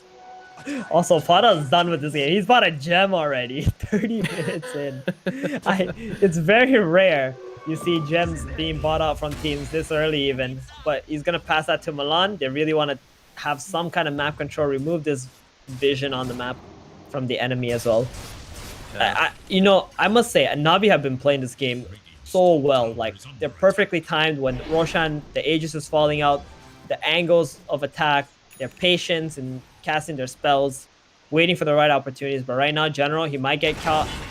Yeah, there we go. Abyssal. Hookshot Abyssal. Oh, he's Chaining okay. it up a little bit. That's going to allow him to get himself out, actually. Oh, unless he stands Adolf. completely still, in which case he's in some trouble. Oh, that was a big whoops. He was like, wait, where do I go from now? He didn't even Astro step. He just got Atos right after. Like, he had like a full second to decide to do something. But he's not going to be dead for something that where you long. can get like rooted inside to simulate so you can't change the... No, I don't know. That's definitely It not can a be thing. TP from Iceberg? BKB Iceberg. Yeah, he's got the TP. Needs to TP now if he wants to turn a chance for... Oh, okay, he's got the blink. Never mind. He's worried about the good. hook shot. Meanwhile, oh yeah, all the Abyssal from the Elk. Both very scary. Well played from the Doom, ultimately. Unfortunately, I always want to fly does get caught out. Mudgolems, they are finding a bunch of kills in a row here, which is pretty good for them. Yeah, a little bit of bleeding going on from Navi. I think they're going to be like, okay, guys, stop dying. Let's just, you know, regroup, get all 5 heroes alive. The reason why they're dying like this is because someone was always dead on the side of Navi, and Mudgolems are just running at you and fighting picks. So wait for all 5 to be alive. Doom now has AC and Shivas. Whew. That's one tanky-ass Doom. Very, very strong. And that Infernal Blade is going to do crazy damage. Skitter is going to need that BKB ASAP. He's got enough gold, but it looks like he might be saving a little bit more so he has enough for buyback and the BKB. I'm not sure he's going to be able to afford it, though. He needs his BKB right now. If they run into his team and he doesn't have BKB, he's just dead. Yeah, he buys it. No hesitation from Skitter there. Straight into the deep end.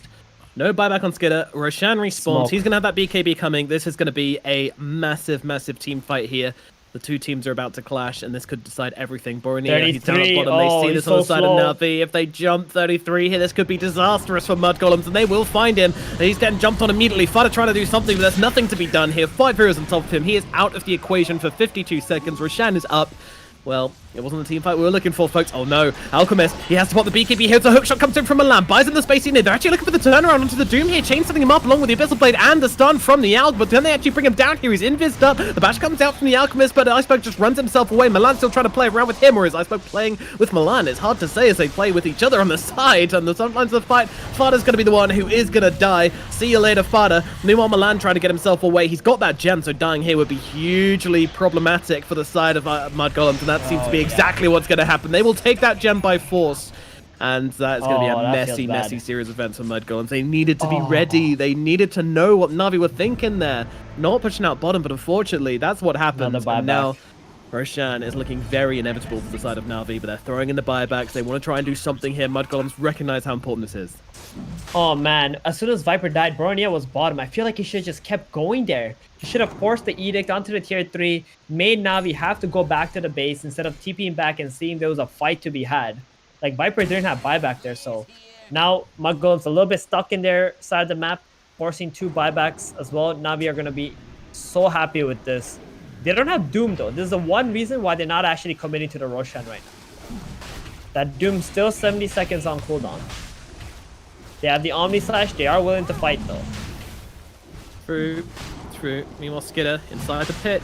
Starting in Roshan, they have the Torn down onto him though. The one with the Infernal Blade coming down, and he's going to have to pop that ultimate. Hasn't got the BKB right yet as the Abyss. I mean, the Omni Slash charging through him, kills him off. Skidder, he doesn't get a chance to fight through this one. Boromir, 33. Vada still trying to hold the line here, but the Good Blade comes out onto Milan. He will be losing his life as the clockwork falls. Boromir coming in. They're still trying to make something happen here, but it just feels so desperate from the side of Mudgolems. They don't want to give away this Roshan, but they don't have another option as they lose their Leshrac. 33 as well. He's going to die. Vada is gone.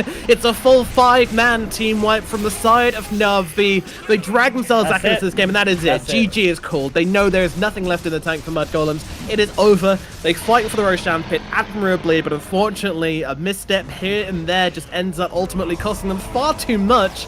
And Navi take the 2-0 victory over Mudgolems. Well, I mean, can't say we didn't see it coming, but really, you know, exemplary from Navi. Yeah, I mean, Navi totally outclassed Mudgolems, and Mudgolems, they seem like a very defeated team at the moment.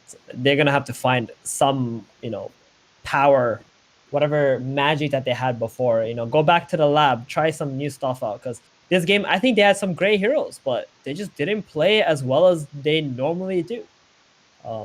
Like I said, in the last fight, Leshrac, you know, he sees a Viper dead. Instead of continuing to push bottom, using Edict, forcing Navi back to their side of the map and ping-ponging them around with this super high movement speed he has, playing for that mid to late game, like, they just kind of always wanted to fight.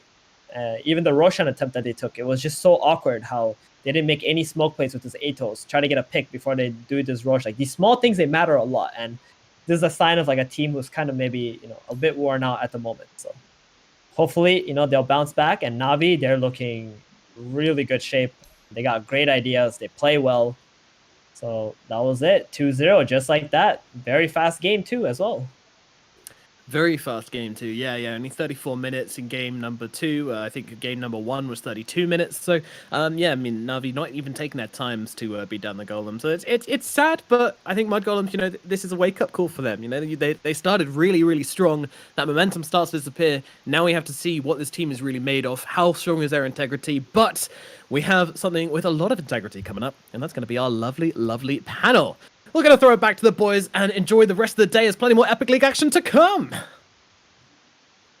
Thank you very much, Nomad. Yes, indeed. Bad news for the Mudgolems. They are now bottom of this group stage with the worst record, 7-14 overall. They are 2-6, tied to the Lions and just error in overall series score. But looking like there's a good chance the Mudgolems will be sent down to Division 2. Not 100% yet. They do have another series against Liquid. That's coming up tomorrow, and that'll be their final decider. Yeah, man, I can't believe... go ahead, Lizzie. Nah, it's gonna be rough, that's all. Liquid versus Mudgolems tomorrow. Like Caster said, they look like a defeated team. Figured out Team Lacoste said it earlier, and Liquid is anything but that. They're just picking up their stride and looking stronger and stronger. Yeah, I mean, I said that, you know, teams figured them out. They tried something new, but I don't think Alchemist last pick was the pick here. Like, you saw that he needed to get out of the lane 5 minutes in, and feels like there's not too much happening. Like, I would like to, you know, hear their comms during the game, like what happened, wish that was possible, because they felt very disconnected. Like, they really did not seem that everyone's on the same page. And yeah, I think 1437 said it well. Like, they look like a defeated team. They started it hot, like everyone had high hopes for the team, but they need to fix things, that's for sure. Still a lot of potential. We saw that they can beat pretty much any team in EU CIS region, and I just hope they bounce back. Yeah, they didn't adapt, did they? Like, when you're thinking about this Viper pickup from them, it was so good in the first few series that they played because Spectre was so highly contested, and then you let that Spectre go through, but you catch this Viper offlane for them with the break mechanic, right? Or any other hero with break. But right now they're like in that comfort zone in which, like, okay guys, this is tested, this worked for us, let's continue picking it no matter what the drafting situation is. Real quick, we got a special treat. We are going to have an interview coming up, but it is not with one of the Navi players. It is with the Navi coach. So I hope you gentlemen are excited and ready. Hopefully Mag? you've got some questions brewing. We've got Mag coming in. Production, I think we're ready to hop in whenever Mr. Mag is ready to join us. Oh, even he turned on his cam for us as well. Wow. Wow. Wow, Mag is really...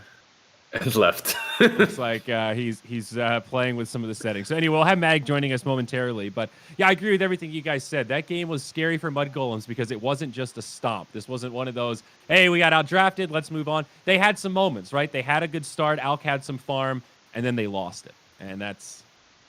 And Tough. they gave him as much space as he needed. Like we have been talking a little about Skitter earlier. Like he's not really having the best games. They're not really securing his lane. But man, he had to abandon the lane. But it's fine as an alchemist. You're still farming really fast, and he still couldn't find his place in the game. All right, let's the do it, problem- production. I think Mag's ready. Sorry, Lacoste. Okay. Okay, we've got Mag with us. Mag, can you hear us? Microphone muted. Your mic is muted, Mag. Yes. Sorry, guys. There we go. Now you sound good. Hi, Mag. How you feeling after watching your team take that 2-0 victory? Yeah, I feel good. Like first time in this tournament, we got 2-0, and I think we kind of prepared well against Mudgolems. They didn't expect from us to pick Io in first game, and you know, these things, it's kind of ruined their game plan because they didn't expect this and they didn't have time in game to prepare to play against this. Okay. I read a news about you rejoining Navi. I thought you were part of the Navi still. Like, what happened? Where were you? What were you doing? What are you missing? Yeah, it was looking quite funny. Yeah, because many people was didn't even know that I was. But as you know, the past roster was on how to say. The last team was kind of like disband, and I was. It was not sure if I'm gonna stay with new roster, but when they sign guys from Fly to Moon, they was asking them which coach they want. And they, of course, said you, right? Yeah, yes. They wanted to work with me, and after first boot camp, we did well, and everyone, how to say. Everyone was enjoying to work with me, and as well for me was a pleasure to work with this team. And I don't know, and we stick together, and that's why it was kind of news because in before Navi said that I'm working with team, but in a test period it was like this. All right, got it. What about X-Flight Moon now Navi? How is it to play with them, work with them? That is, they have pretty strong characters. How much can you input when it comes to drafting and gameplay? Is always want to fly the main drafter, or do you share that responsibility? Mostly with drafts, it's preparing me and Fly. I'm doing a lot of impact in drafts, and we're doing it together. Also, Vitune is helping us because you know it's very important to understand on which hero your core player wants to play. That's why we're also involving him in draft preparation. We're spending a lot of time every time we have official game, and it's mostly like this. But how to say? In before, I was in good relationship with Roger, with Iceberg, with Fly. Like you know, not many people even know that I was the guy who, how to say it? Signed them for Navi organization? No. Like the nickname Iceberg came from a long time ago, and it was me, the guy who told him to use this nickname. Oh, really? Like, yeah, we played in the same club, like you know, computer club back in the back days, and with Iceberg we know each other for a long time. So for me, it was easy to join this team. Also, is as you know, I was playing with Always on a Fly in Team Empire, so. How did the Iceberg name come from, by the way? Was it because he's big, or you just like that? He got some, you know, he got in When he was young, he got some random nickname like Raven and some random numbers. I was like, man, this is not the nickname you want to use if you want to become professional gamer. Was And it he Raven was like, 666? yeah, no. It was Raven if it was 2. 666, no, something different. I don't remember for sure, but it was like he asking me, okay, help me with nickname. And I have, Iceberg. It's a brand. Um, it's some. I have a hoodie with. Yes, hoodie with Iceberg brand, and I was like watching on my hoodie and saying him, okay, go Iceberg, and And this is the story that the kind of I did, back 15 years ago. I was like I need to make a nickname, and I looked at my yeah, shoes, and there's like Lacoste, and I yes, was like, yeah, this is it. This is the nickname I'm gonna go with. yes, exactly, So, and it's quite funny. yeah, no, that's a great story. Thanks for sharing that with us. And I'm just looking at Iceberg's history. Maybe this is a question for him, but I didn't know that he used to be a professional boxer. He's a boxer that turned to professional video game player. Is that Yes, true? exactly. Yes, he and his twin brother. They both was uh,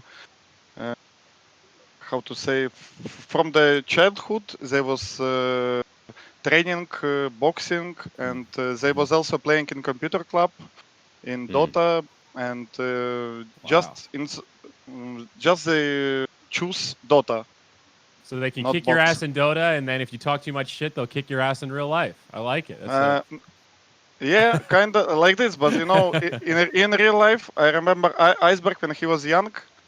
Even he was like boxing. It never stopped me to kick his ass. good to know. Mag, one of the last things I wanted to ask you about, because you're one of these unique guys that you've played on pro teams, you've been an analyst and commentator for the Russian broadcast panels, especially at Omega League, and you've been coaching now for a number of years. Which one do you like best? Like as a coach and commentator, do you miss playing, or are you pretty happy in your current role now? Of course, I like the most the coaching, and especially after 2 years working in this new role, I like it even more, and I want to continue in this. Of course, sometimes I'm missing a bit playing, but I can play pubs. I'm also waiting for the new patch to play some Dota to find some new meta heroes and stuff like this. But I like coaching. Yes, it make me happy, and I love my job. That's the thing. Awesome. Well, I'm glad to hear it, and it looks like it's been working out well because Navi's looked good, and I think with that win there, you guys are safe from Division Two relegations, and you might even have a chance to start in that upper bracket. So, some exciting matches to come. You got Viking GG next, and then it's going to be Navi versus Secret for our final group stage series Yeah, coming up December 5th. That should be a good one. it's gonna be hard because Viking and Secret is strong. We kinda a bit unlucky. Like the last series against Nigma, against Virtus Pro, I feel that we could win this series, Mm. but we lost, and it was very important points for us. But still, I feel that these games against Viking Secret we can do it. Just it's all how we're gonna play. I don't know. Yeah, but Mm. Gotcha. we're gonna try our best. That's what I want to say. That's the Very good. spirit. That's the spirit, Mag. Thank you so much for sharing all that with us, Devi, and hopefully we get to talk to you again, man. Thank you. Thank you. Goodbye, Thank you, guys. old friend. Bye bye. Bye See you bye. later. All right. Wow, that was illuminating. Got to learn a little bit more about Navi and Iceberg. That was fantastic. Yeah, you didn't know that he was a boxer? Like I I did think not. that. Yeah. He's a really big guy. Looks scary a little bit. He was a boxer. Both A him and little his. bit. Dude's Yeah. like a rock. Yeah. And his twin brother, by the way, that he just kind of mentioned casually, that's Pikachu. We've seen Yeah, that's Pikachu for Yeah.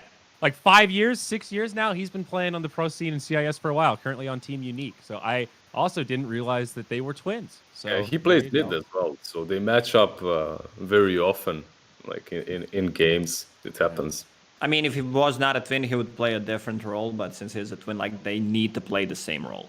I see. It fit the lore, right? Yeah. That's how it works. All right. Well, we're going to have a break, gang. We've got 45 minutes, so this next series starts. We start on the dot, not play after. So a little gap here, but then we'll have Nigma versus Viking GG, second series today. And then last but certainly not least, Secret versus Virtus Pro for that third series today. Exciting stuff.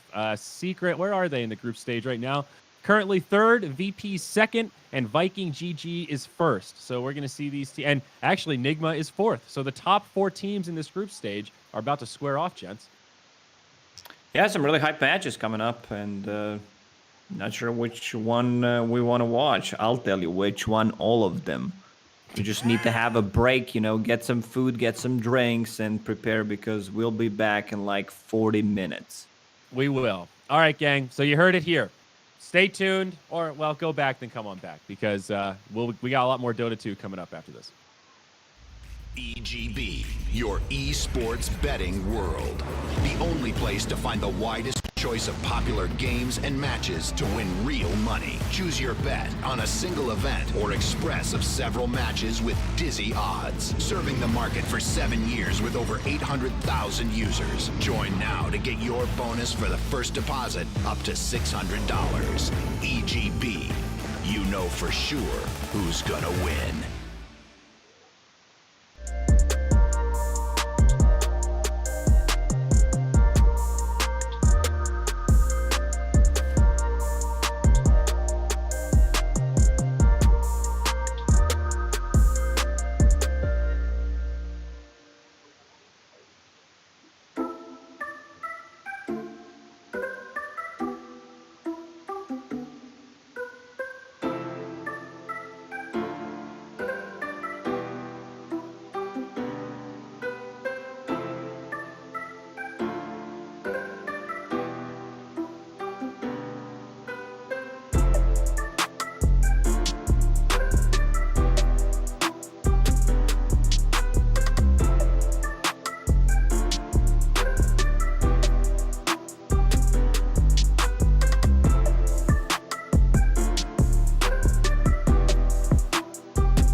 fucking having to make my...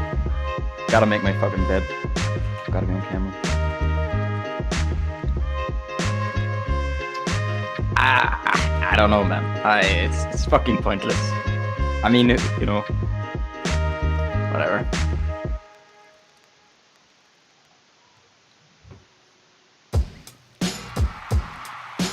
You're just giving me shit.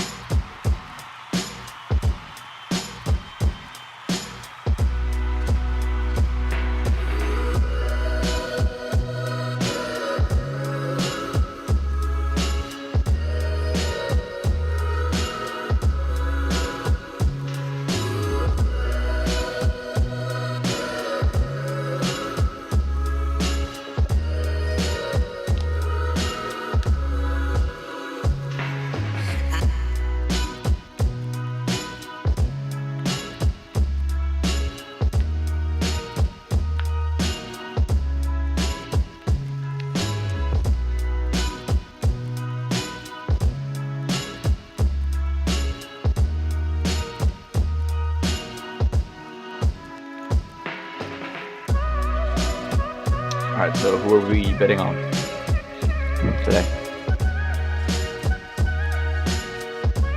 No, I mean, I'm just asking. You guys putting down any money on this series? Oh shit! They're not supposed. Put down top blankets.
Zyori. Hello, Zyori. Hello. I There we go. missed the Hi, cue. Zyori. Hi. Hi, mate. Hello. I don't know why I couldn't hear our producer that time. Usually he counts me in. So sorry about that, folks. Thank you for carrying panelists. Welcome back, ladies and gentlemen. We've got Nigma versus Viking. Who's excited? Well, are you, I'll Zyori? raise my hand. Sure, mine's up. Yay, I'm excited as well. This should be a super good one, guys. We are talking about the top of the group stage here. Let's look at the official standings. Viking GG 6-1 in first place. Nigma, they are in fourth. They are 4-3, right on the cusp of securing themselves a seat in the upper bracket. So a lot to play for here. Who are we favoring, though, coming into this one, gang? I mean, Viking is a team that pretty much didn't lost a series when they played with the full lineup. The only one they lost when they had a Tanner standing in, and you know, it messes up with how you're playing Dota. Tanner is a great guy. Maybe Tigo could say more about Tanner. He's your fellow Brit, huh? Right? Yeah. Ever since NIP collapsed, he's been trying to play other roles other than mid, and I think he's been playing a lot of offlane. So when he got asked to play mid for Viking, I don't think he was ready at all. Literally. Does he have a team? No, he doesn't. He's currently just. My prediction: he's waiting for PPD to call him up, or he's just waiting for DPC to come back around. They're probably my two bets I'm going for right now. Gotcha. Well, Magnus into Omni Knight. So some familiar faces, but a little bit different already. Still seeing more of this hero variation. What are we pairing with this Magnus? Are we going to go for PA? Are we going to play it safe? literally anything. You know, it's Yeah, open. you can get whatever you want. You know, you can even get a range hero. It doesn't matter anymore because we're at this point in meta where you can find a way how to buff up your carry more than the enemy team. Yeah, Yeah, more you're- importantly though, I'm just looking at the fact that Nigma, they didn't first pick the Omni Knight. They learned against Secret that first picking the Omni, it wasn't their cup of tea. So they take a break and they actually go for the Sven as a response to the Omni, as we learned from that series, that Dispel going onto the Omni. It is a really nice matchup for, you know, said Sven to have. Yeah. And we've seen even PA, right, kind of hard countered by the GA. There is an item that you can utilize. That is the Nullifier. And now PA gets picked up for the Viking GG squad. What a surprise! What's happening with other carries? Where's Raid King? Where's Oh, I dude, don't know. Alliance tried. Come on, look off. they did, yeah, they did. It was a 10-pick Raid King, right? Still Yeah. didn't look too hot. Yeah.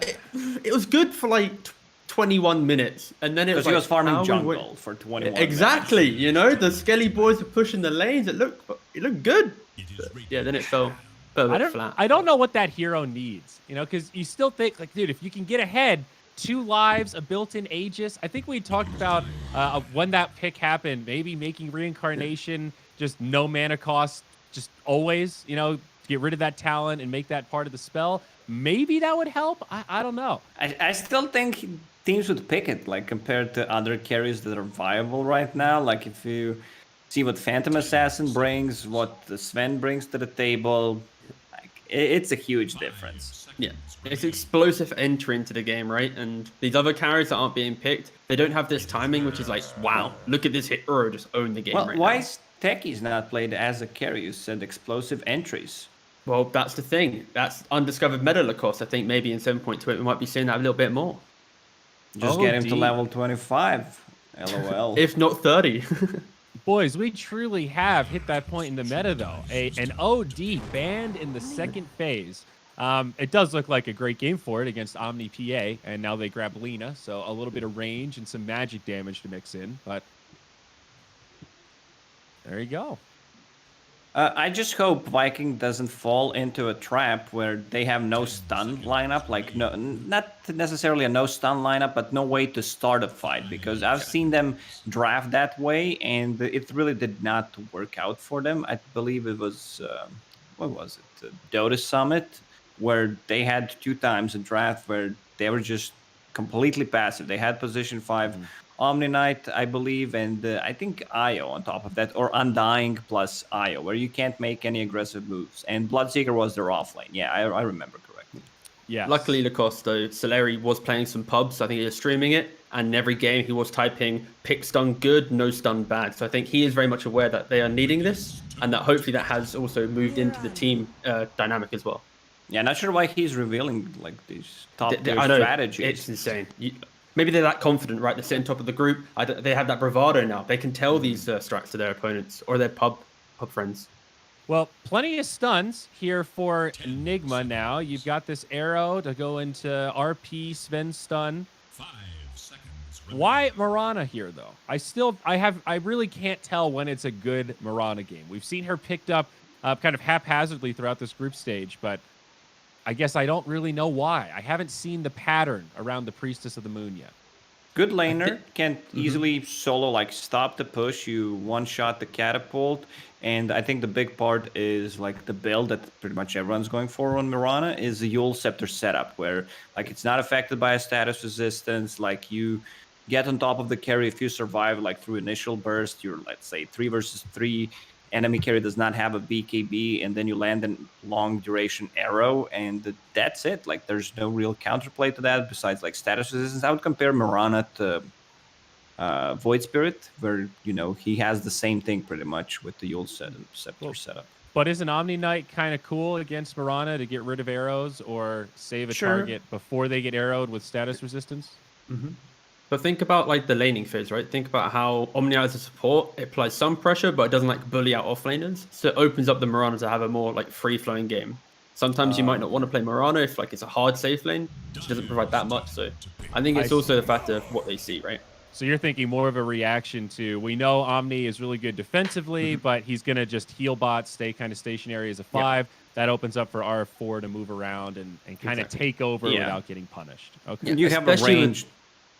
Go ahead. Go on, Lacoste. No, please. You have a after range sir. position 4, and you're playing into 2 melee heroes. Like, you know, Omni Knight and Phantom Assassin will be laning together pretty much, unless they like do something different. But most likely it's gonna be Omni plus Phantom Assassin, and like Omni doesn't put any pressure on your position 4, so he can do whatever we want. And if you pick like self-sustainable offlaner, Mirana can roam around, like put some pressure on a mid lane right now. It's looking like a really good pick. And even if she's like missing, she can be stacking. You never know what she's doing. Like the biggest threat of Mirana is when she's missing. And the ulti kind of gives you free smokes into the mid and late don't get game. me wrong. I'm not talking about when she's missing arrows, but she's missing on the map. It's the Nyx assassin effect, right? Sometimes just being in fog is threatening because they have to think, well, he could be vendetted behind me right now. Well, next time I see my Nyx assassin not doing anything, I'll just tell him, like, don't show on the lane, just be AFK. Like, you're going to put more pressure on the enemy. I'm telling you, Nyx is the ultimate stacking hero, Lacoste. Is there anyone else that can threaten heroes while stacking at the same time? It's a psychological threat, mind you. I mean, come on. Zeus position 5 stacking, because it's much easier to stack with a range hero. Okay. I guess not as threatening, but I see where you're going with it. Different wavelength. Anyway, talk to me about this Timbersaw. Pretty solid pick overall. Laning phase against PA Omni Knight should have 0 pressure. Most likely going to be the mind control hero you'd expect. Obviously, that relegates Magnus to 5. You now have the Sven stun into skewer combo, which would be quite strong in that offlane. But it's just a uncountered Timbersaw right now, pretty much. So based on what you guys are saying, it sounds like there's 2 ways to deal with Omni Knight. You either or I guess 3 ways. A lot of magic damage. B, you get some dispels to get rid of all this shit. Or C, you just play heroes that can abuse the fact that he has no control. Those are kind of your 3 big options. Am I right there? Yeah, I mean, I just talked about like self-sustainable offlaner. They pretty much got the best one. Like the other one that came to my mind was Tidehunter, and now Mirana can do all those things that I mentioned. I'm a bit worried for Viking right now because, you know, you have Omni Knight, they already have a Dispel with the Sven. He gets those level 15 talents and level 20 talents to lower the cooldown, you know, quite fast, so you can't just rely on Guardian Angel. Like the spell mechanic, the break mechanic, I think the spell mechanic is much stronger than the break mechanic, and there are only few heroes that have a Dispel.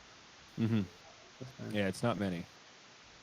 So both teams are pretty much looking for a hero they can rally behind. If you look at Nigma's lineup, the strength comes from the fact that this Sven, early items can apply pressure. He will fall victim to, if he itemizes incorrectly, the PA will outscale him.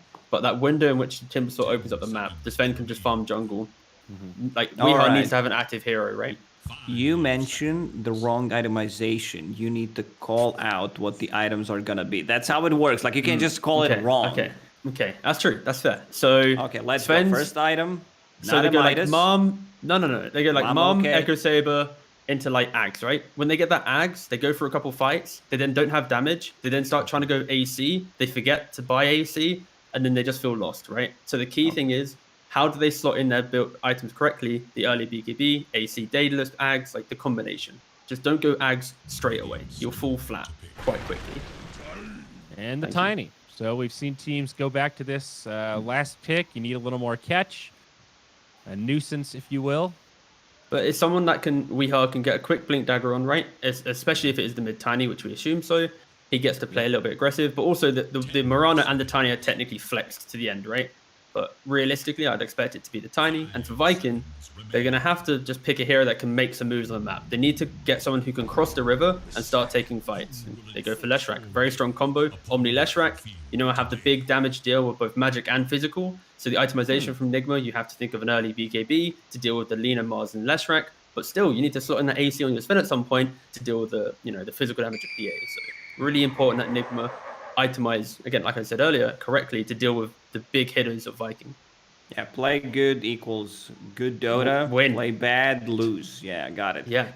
Leshrac, I mean, I was trying to think of a hero, and Leshrac just feels like the best pick they could go for. Like, you have a range hero, you have a bit of max damage against the Timbersaw, magical and physical, and it's one of the scaling heroes. Like, he's probably like the intelligence heroes that, you know, scale the most into the late game. What I want to see is an earlier Aghanim Scepter possibly.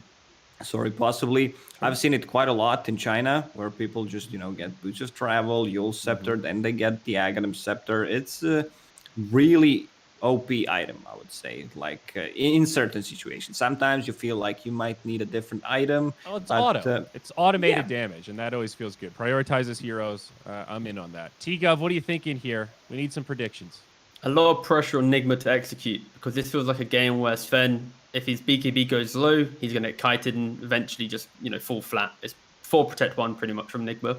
And because of that, I think Viking are going to be able to deal with the early aggression and eventually find a way to enter like that later portion of the game. So yeah, I think Viking might take this game. All right.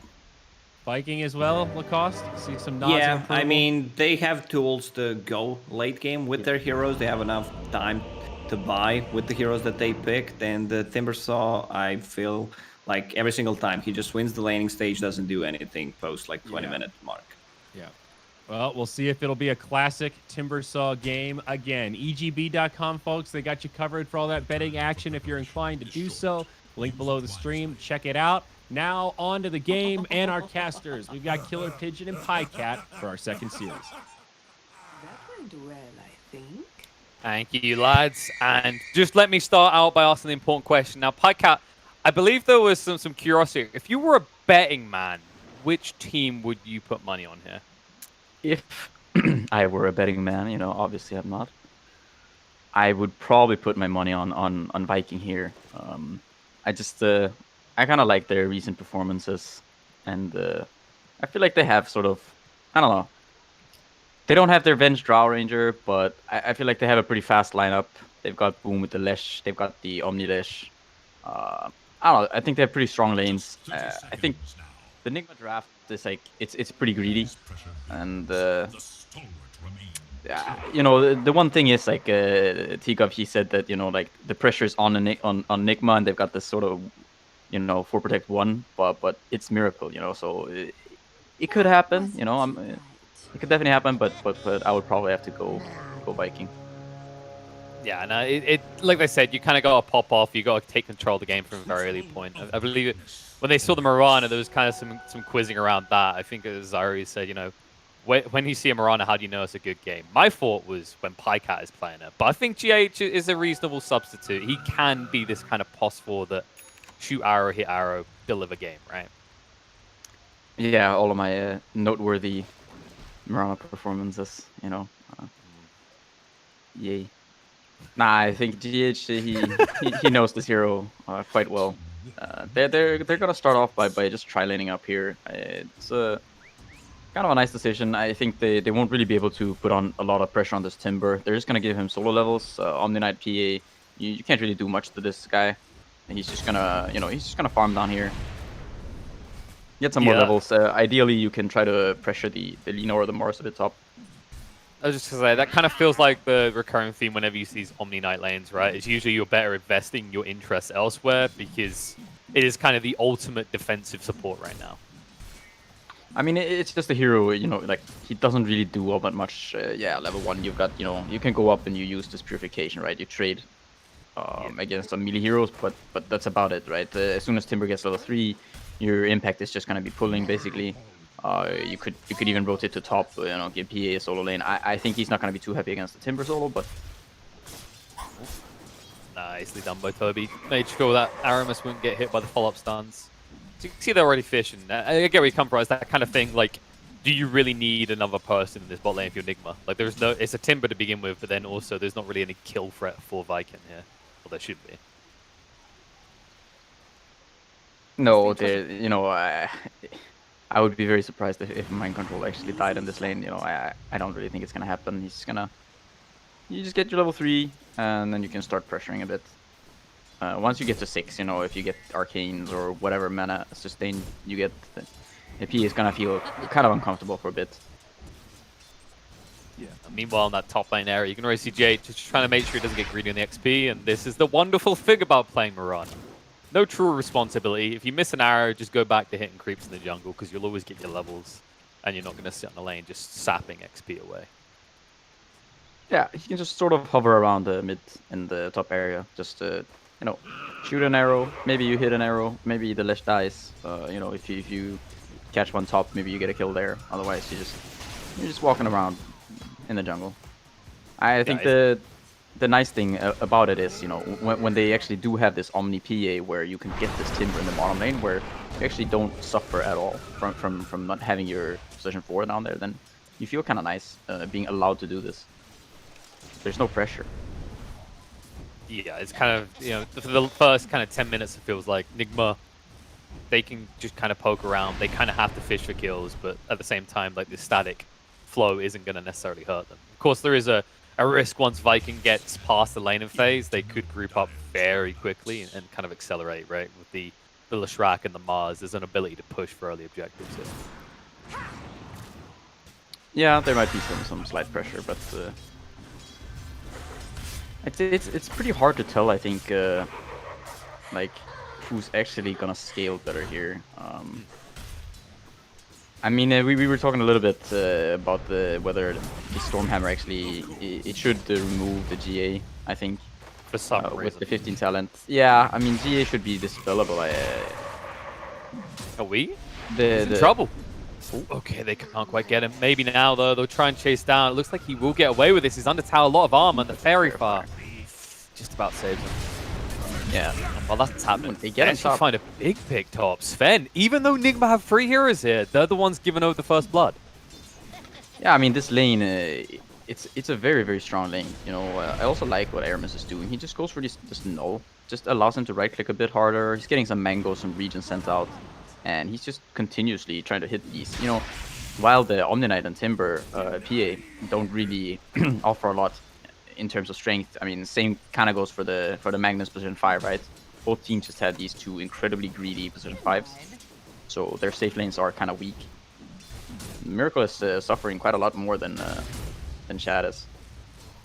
Your kind of highlight was, you know, if anyone could do it, it's Miracle, but he's going to need some kills. They're trying to find one now, but nice spear away, trying to turn, secure back, will trap the 2. Aramis, beautiful LSA, means that GH will probably have to take the kill. Still not getting that gold into the hands of Sven, and as a result, Toby should be able to kind of keep pace with that net worth on the Sven as the laning continues. Oh, boom here. Boom. Nice rotation. No skewer. Euro's gone. Yeah, and you can, Lesh gets the Bounty Rune. Most likely, Lina this port's top can refill the bottle of Toby. He's going to be pretty happy. Top of the net worth right now. Like, you just look at the other side. Mind Control's doing pretty well for himself as well. Difference is scaling here, right? Like, you know, you think about Timber. It's that first 20 minutes, try and draw as much attention. Mars, however, kind of that king of offlane scaling in the recent patches. Yeah, I mean, he can definitely scale quite well. We've seen it a few times. Different people come to mind. There's one on the fort at all times. I mean, Collapse has definitely shown us a new way of kind of dominating with this hero. With his usually it's like what, Blink or Yules, and then he goes back for a Dessa. Yeah, some Deso, Ags, BKB, whatever, you know. Just your usual, you know, nothing too special. Your classic. That guy, I mean, he's eventually gonna get picked up, I think, by some really good team. I would be surprised if he wasn't. Yeah, it's I mean, it's a case of like getting picked up right now is a bit rough, obviously, with everyone waiting for details on the DPC. But hopefully, we'll see a few more teams coming in to join the big boys like Nigma and Viking at the moment. It's like the Vikings are a kind of example of how you can just start from scratch, though. Like, you don't have to get all these elite tier 1, have been around for years players in to make things work. No, and I think Viking are a good kind of showing of that you don't need it. Like, if you have, you know, you have some strong ideas and some players who are willing to work hard and improve and kind of just do your own thing, then, you know, you can always, you know, you can become, you know, Viking, and I feel like they're a good contender. You know, they're top of the group. you know, cheaper, lower expectations. I feel like we're kind of throwing the older generation of players that you're in Pycat under the bus here, but new generation. Guys. I mean, the thing is like this, right? You know, sure they're doing well on some online events, right? But when it comes to LAN setting, it's an entirely different thing. You know, that's where I feel like a lot of experience and, you know, kind of the maybe composure of some of the older generation players, it can help these newer guys. That's why like a lot of the time you see like, I mean, for example, like OGs, like some success at LANs, right? They have these newer players, but they also have the older players. Like they've had some success at LANs, you know, just nah, but you know, I mean, you know what I mean. Yeah, it's that kind of case of it gives you that anchor point, right? Because the setting on LAN compared to playing online, it's day and night difference, right? There's so many small elements. I know, like we've discussed them before. That like the small things that, you know, as an average spectator, you don't even think of in the moment. That's rotation. It looks like Vi can see the opportunity to actually pressure on the mid lane, and I think we'll actually get a lot of damage under this tower. I think one more little slip up around this mid, and that tier 1's going to be gone. Yeah, he's starting to get some points into the edict. It's kind of the standard build we see nowadays. The 2-2-2, as we like to say. The maximum flexibility. You know, that kind of guy like, oh, I don't want to commit too hard to one start. Just leave the door wide open, and now with the next level you can kind of decide, hey, am I going to need to take loads of early towers, or can I just, you know, am I missing every stun and I need the easy mode? Yeah, and I mean, Miracle here, like, aside from this early kind of pressure that was put onto him, like, can this man get any like nicer of a game? Like, he's got the Sven, he's got the Magnus, he found the broom handle, he's got some stacks for him, you know. Oof. Shad. You could just go for the TP. The Sol Ring's coming off cooldown, which might work against him. They'll cut through and just kill him off. He didn't realize that it was on cooldown from the Sol Ring, so he hangs around too long and actually gives a kill that wouldn't have been there otherwise. That's a pretty big kill too. You just forfeit your tower. Meanwhile, mid. Timbersaw. Well, Boom is at least making up for it elsewhere. Kuro is going to fall here. Light Strike Ray comes out. GH makes big mistake here. Trying to move away, is able to get out. Now Weak chases in. Look at the kill. Will get Boom. Celery as well is going to be brought down. So they snipe out many kills in return for a +5 Magnus. Yeah, Nigmar bouncing back in quite a nice way here. He's even going to get the stack before he goes back to base. Does he get the double? Most likely. I mean, like GH should know. He should know his timings, you know. I would expect nothing less. See, the real kind of enjoyable moment is when you're at a rank where like you do that pull and people are impressed, like, wow, double stack. It's like, nah, yeah, I've been practicing it. Okay, the benefits of low rank. Hey man, it helps. It's not like that pesky Radiant triangle where even when they had the timers were a lie. You couldn't actually pull it at that time. It had to be later. All right. I hate that one. I think we've all been there. When you try and pull it to the right, and it's like you have to do it very close to the minimum. Yeah, but back sort of to this this little thing that happened bottom here. My control might be in a little bit of trouble here. See, he can't sustain through that. They'll bring him down. See, they just don't want your analysis right now, Pycat. Like, no, blood must be spilled. See, I was just about to say, like, now the Timber's gonna get tanky. He hasn't really. I mean, he needs to get this Ring of Health, right? When he gets to the hood, that's kind of the case where then he's gonna be really strong for quite a while in this game. You know, he's level 9, soon to hit 10. He's gonna get this hood, and at that point, it's gonna be really difficult to pressure him. So he's gonna be able to buy quite a bit of time for Miracle here, who's now gonna take the top spot there, just after finishing these stacks. And has still been occupied by Toby this entire time before that, right? Like, it's quite impressive how much gold he's getting on this Mars, and he's going to be pretty quick to a Blink Dagger timing. Yeah, I mean, Mars is one of those heroes, one of these threes that really enjoys getting the good start. Should match up with Wee's timing. Obviously, you know, Tiny's a little bit easier to just go for those casual ganks with a Blink Dagger, but in terms of the team fight potential, Toby getting his Blink around at the same time is going to give him that kind of 5-on-5 opportunity. They're going to bring Toby mid here. They don't really want to lose their tower. They also want to be able to start pressuring the tier 1 of Enigma there. That's painful in this game as well. Timber gets the tree, but Mars doesn't. That wasn't too bright. I mean, you already mentioned this Sven. Like, it definitely feels like Nigma got the better side of these tier 1 neutrals. Yeah, what do we got? We got the Portman Shield, we got the Arcane Ring, Ocean Heart. Oh, they got the Jelly though, so, you know, it's like, it's okay. I guess the Arcane Ring works pretty well for Mars, right? A hero that usually has ginormous mana issues after the tweaks and nerfs around his mana pool. Yeah, no, the Arcane Ring is, it's a very strong neutral item. I think 10 intelligence, like 2 armor, and this just, even though it's only 75 mana, it feels like a lot. Yeah, especially on certain heroes. Like, the kind of example here with Mars, right? Like, your mana pool gets expanded so much, and that's enough to just kind of refund your rebuke when you farm away.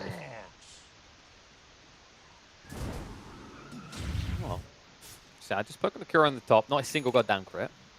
You have to be careful because they do have the RP. It just feels like they want to make a play around mid on both sides, but they're going to try now. Marina's going to go down. Mind Control gets trapped in.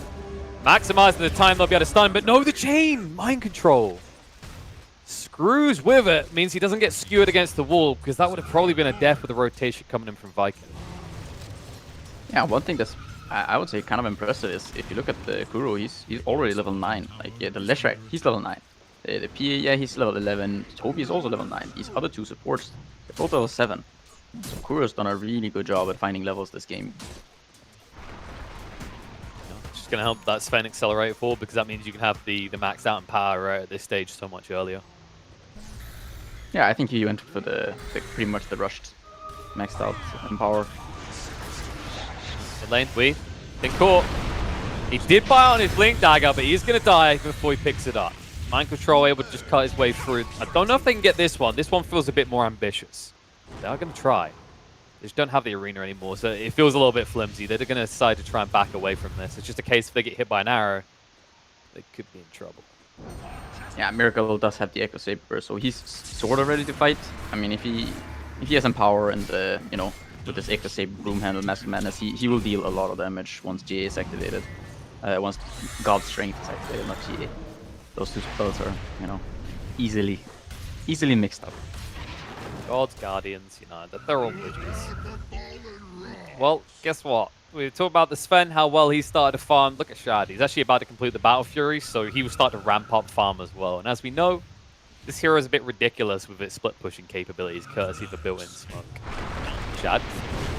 They got the arrow. They got the damage to kill him off in time. Marina's going to come out to protect him. Shockwave through, but it doesn't matter. They get the Heavenly Grace out. They'll turn around the Wii. They'll catch GH in the wall trying to leap away. You're also going to come out on the side. They do see the Magnus as well. Kuro, look at the RP opportunity. He's going to connect on the 2. Miracle tries to charge in with this. Being slowed by Toby, though. And there's going to be the GA coming out. They pin the Sven against the wall. They burst through him the magic damage. Yes, they're going to lose the Lina, but they find the Sven killer. Mind Control. There's still enough magic damage here that they can kill him off. As Boom is just going to kite him out a little bit. They'll move him with the slows coming through now. They have got a stun available, but they decide against using it. They just want to keep baiting him in because they know he's already dead. Yeah, I like Boom. Boom is just like kind of dangling his body there. Just, you know, walking back and forth, just trying to dodge some Timber spells, make sure he doesn't die, but so that Mind Control still wants to stay in it. Kind of a strange decision there. I'm not sure. Maybe they thought that the GA wasn't skilled there by Omni Knight, because, I mean, it looked like, you know, like Kuro got this decent RP off. They hit 2 targets. You get the Sven stun. You know, the follow up. These targets, they would have died immediately, but I feel like you should maybe have anticipated the GA there. And yeah, I mean, it's really nice for Viking to win a fight at this point. This is gonna mean that PA gets that much closer to death so very early, which would in turn open up the Roche. And yeah, we has fallen off quite a bit here. You can see he's already, you know, he's bottom of the pack when it comes to net worth for the cores. Yeah, his Blink Dagger hasn't really given him the ability to shine. So if I was more of a Blink Dog guy, I mean, he's got 1-2-1 as a score. It makes you wonder, like, who's his easy pick off? I don't know if you can really ever go for Boom, and if the Omni Knight's anywhere nearby, he diffuses any initiation that you perform. Toby, toss back. He's going to hold him on the spot. He's going to spear one away. Stun's going to come out. Mind Control does move in, but it just feels like they desperately want to defend this tower. There's not really a pick opportunity for them. Yeah, they want to hold on to this tower. It means that the map is still closed for a little bit longer. But it's very hard to bring down these targets, even though, you know, you see Toby, he's staying like quite far forward. He even gets tossed back into, you know, into Nigma, but they can't really bring him down with this Purification, with the Heavenly Grace. This all is going to change once you get the Blink Dagger on the Magnus, because if that happens and they try to go and, you know, try to go into this little corner and help out their Mars, they will get RP'd, but Kurus, he's not quite there yet. Mind control. Walks into Toby. Arena does go down. It's going to whiff on the stun, but the jumping from Wii, they're going to punish it. Toby isn't saved. Celery did not have enough heal to keep him up, but Wii is going to be punished by Boom on the other side. The RP is going to come out. We'll skewer him away just in time. Kuro being the savior here. Boom will at least snipe out Corey, but Miracle is coming. He needs to get out of this right now. He has got the Yules, but he doesn't use it. Just gone. Maybe that would have helped him a little bit, but the problem is with the Mirana there as well, you knew the arrow was coming either way. Nice take by Nigma. Will allow him to move into the pit. Yeah, a very clutch play by Kuro there. Pretty much salvaging the whole situation there. He RPs the Lesh, skewers him away from Weeha, who gets to activate his Regen Rune. And yeah, they get to take a fight from there. And Kuro is even higher level than his mid laner. Good lord. And you know, if things weren't going to go quick enough in this pit to find a DD as well, there's absolutely no way that Viking, even with those low respawn times, would be able to contest this. No, the upside for them is that the Shad has kept on farming. You know, he wasn't really part of that whole engagement, so he's gonna have the Deso completed now. He's also got the Imp Claw, so he's gonna be ready to deal a lot of damage. However, there is now the level 15 on Sven, so yeah, suddenly Boom is gonna feel pretty vulnerable now that he's, you know, not been able to continue to accelerate the way he would have hoped, especially the mid laner. Yeah, and Mind Control also getting very close to the creeps now. Oh, Ben did get stunned up. He's getting chain stunned here.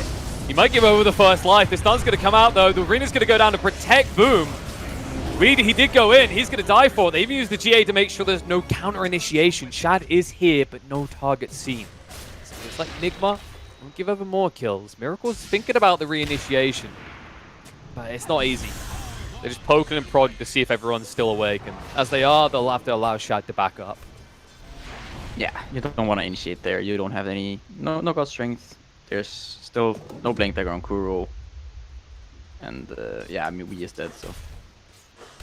Yeah, Kuro's still some way off, you know. Credit to the dude for finding so much XP. Of course, the gold is the thing that he's lacking, is that POS 5 mag. And I wonder if I can kind of shift this up, right? Because right now they're being initiated on, but I feel like the fights that have been going wrong is they're kind of maybe over-fixating on this mind control Timber.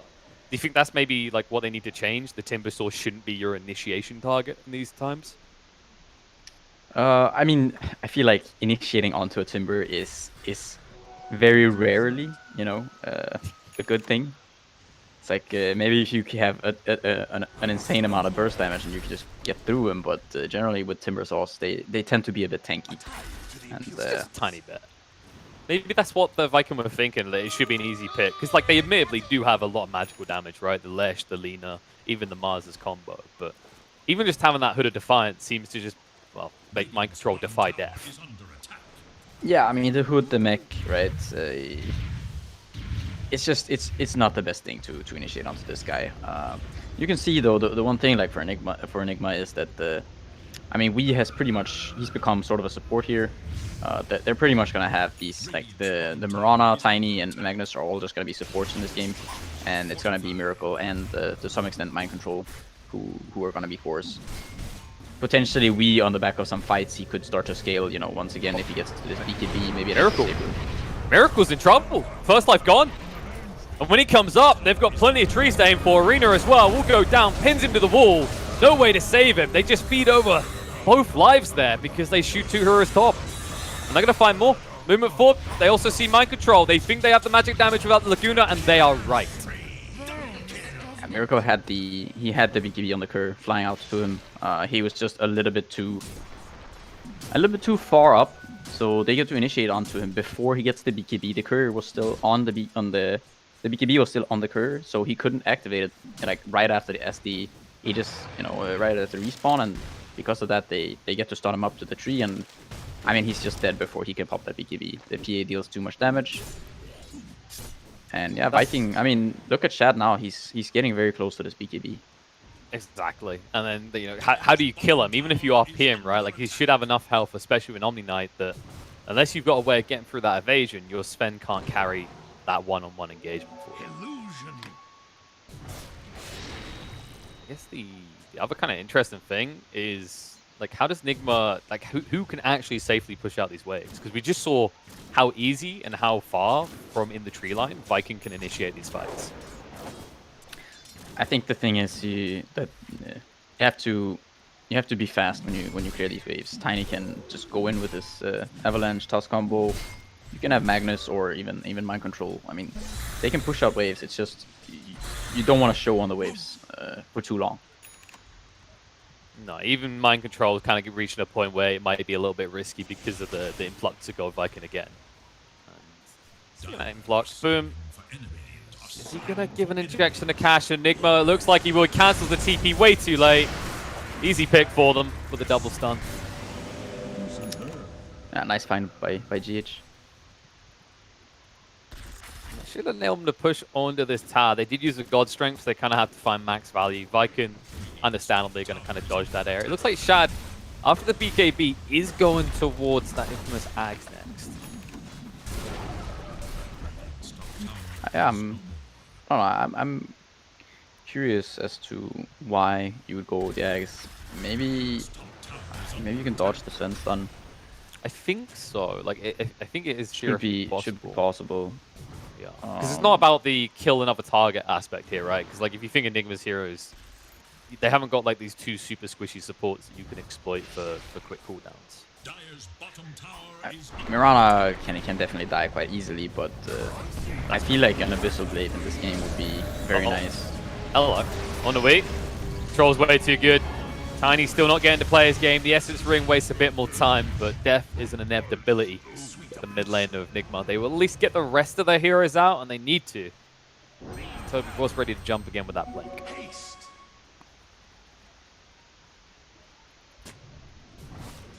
Yeah, things are not looking amazing for Enigma right now. They need to get the Sven to this AC, so he gets some sustain against the PA, and he also needs the MKB. So not a lot. Not a lot, but not a little. You know, still some. It's not like doubling his net worth. I mean, Kinda this is a miracle we're talking about. 8 to 9k worth of gold. Yeah. Just 2 items, not even double digits. The problem is how many items Shad's going to have by the point that you reach that. Like, probably Ags, and he'd maybe be on an Abyssal after this when you were talking about having those 2 items finally. But that smoke's been moving. I don't know if this feels too premature, though, because by the time they arrive, the arena is going to be available. They don't know where Toby is either. And they are about to run into a pincer here. Toby, they jump in. He didn't get the BKB out. They're going to chain stun, but he's finally going to be there. Spear to get Miracle away. He did use the God Strength. They're poking him prone, but they need it back up here. They Laguna Shotgun down onto him, but it's not enough. BKB, jump in stun on the Celery. Guardian Angel out just in time. He's going to live. They need to get out right now. Mind Control will turn around and clean up Celery, but he's already done his duty. He will bite back to continue it. On the other side of the fight, We Has Been Found will be run through and killed as he's pinned up against the wall. Miracle just being carried out. Shadow go in. He looks for the straight for the throw. He wants to end this one's life right now. They'll at least find the kill on the Mind Control. RP Kuro goes in. Skiro only connected on one though. PA's going to be fine for the moment. She's able to move away. They do find the Lashrak kill. Change moving in now into Aramis. Aramis trying to retreat. Can he move quick enough here? He's hit up the Spirit Vessel. There's going to be a nice save there from Celery to try and save him the Heavenly Grace. They renew the Spirit Vessel and move forward. They need one more click to finish him off. He has got the LSA, but no chance to turn around. He just has to try and waste their time, move into the tree line, and get everyone else out. Arrow will connect. Beautifully done long range by GH to enable the dieback kill onto Celery. And, well, if you're Nigma right now, the best thing that could happen after that Amazing fight is Roche respawning instantly. We'll see if they get that lucky in just a few seconds. Yeah, once again, Kuro coming in clutch. Kind of the savior of this team, it seems, at least in this game. Just the big RP there.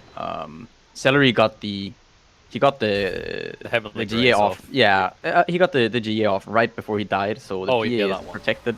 And Miracle was unable to use his kind of BKB timing, and so he Just a little bit of punishment for Kuro for the good job he done. Toby has his BKB, so he's not going to hemorrhage a kill in response. But we might. They already threw out the stun. They're going to try and throw through the arrow, but the BKB's been used. He is tanky, a lot of armor, no chance to blink away. He's gone. And just as quickly as Nigma strikes, Viking strike back, and they're not done. They find another one. They pin him against the wall. They clean up mind control. This EA is getting out of control. Yeah, and Shad, he doesn't have to rely on having any cooldowns, right? He only has the Stifling Dagger and the Phantom Strike, so 6 second downtime. They're going to be lower soon. He's just 200 gold off the axe now.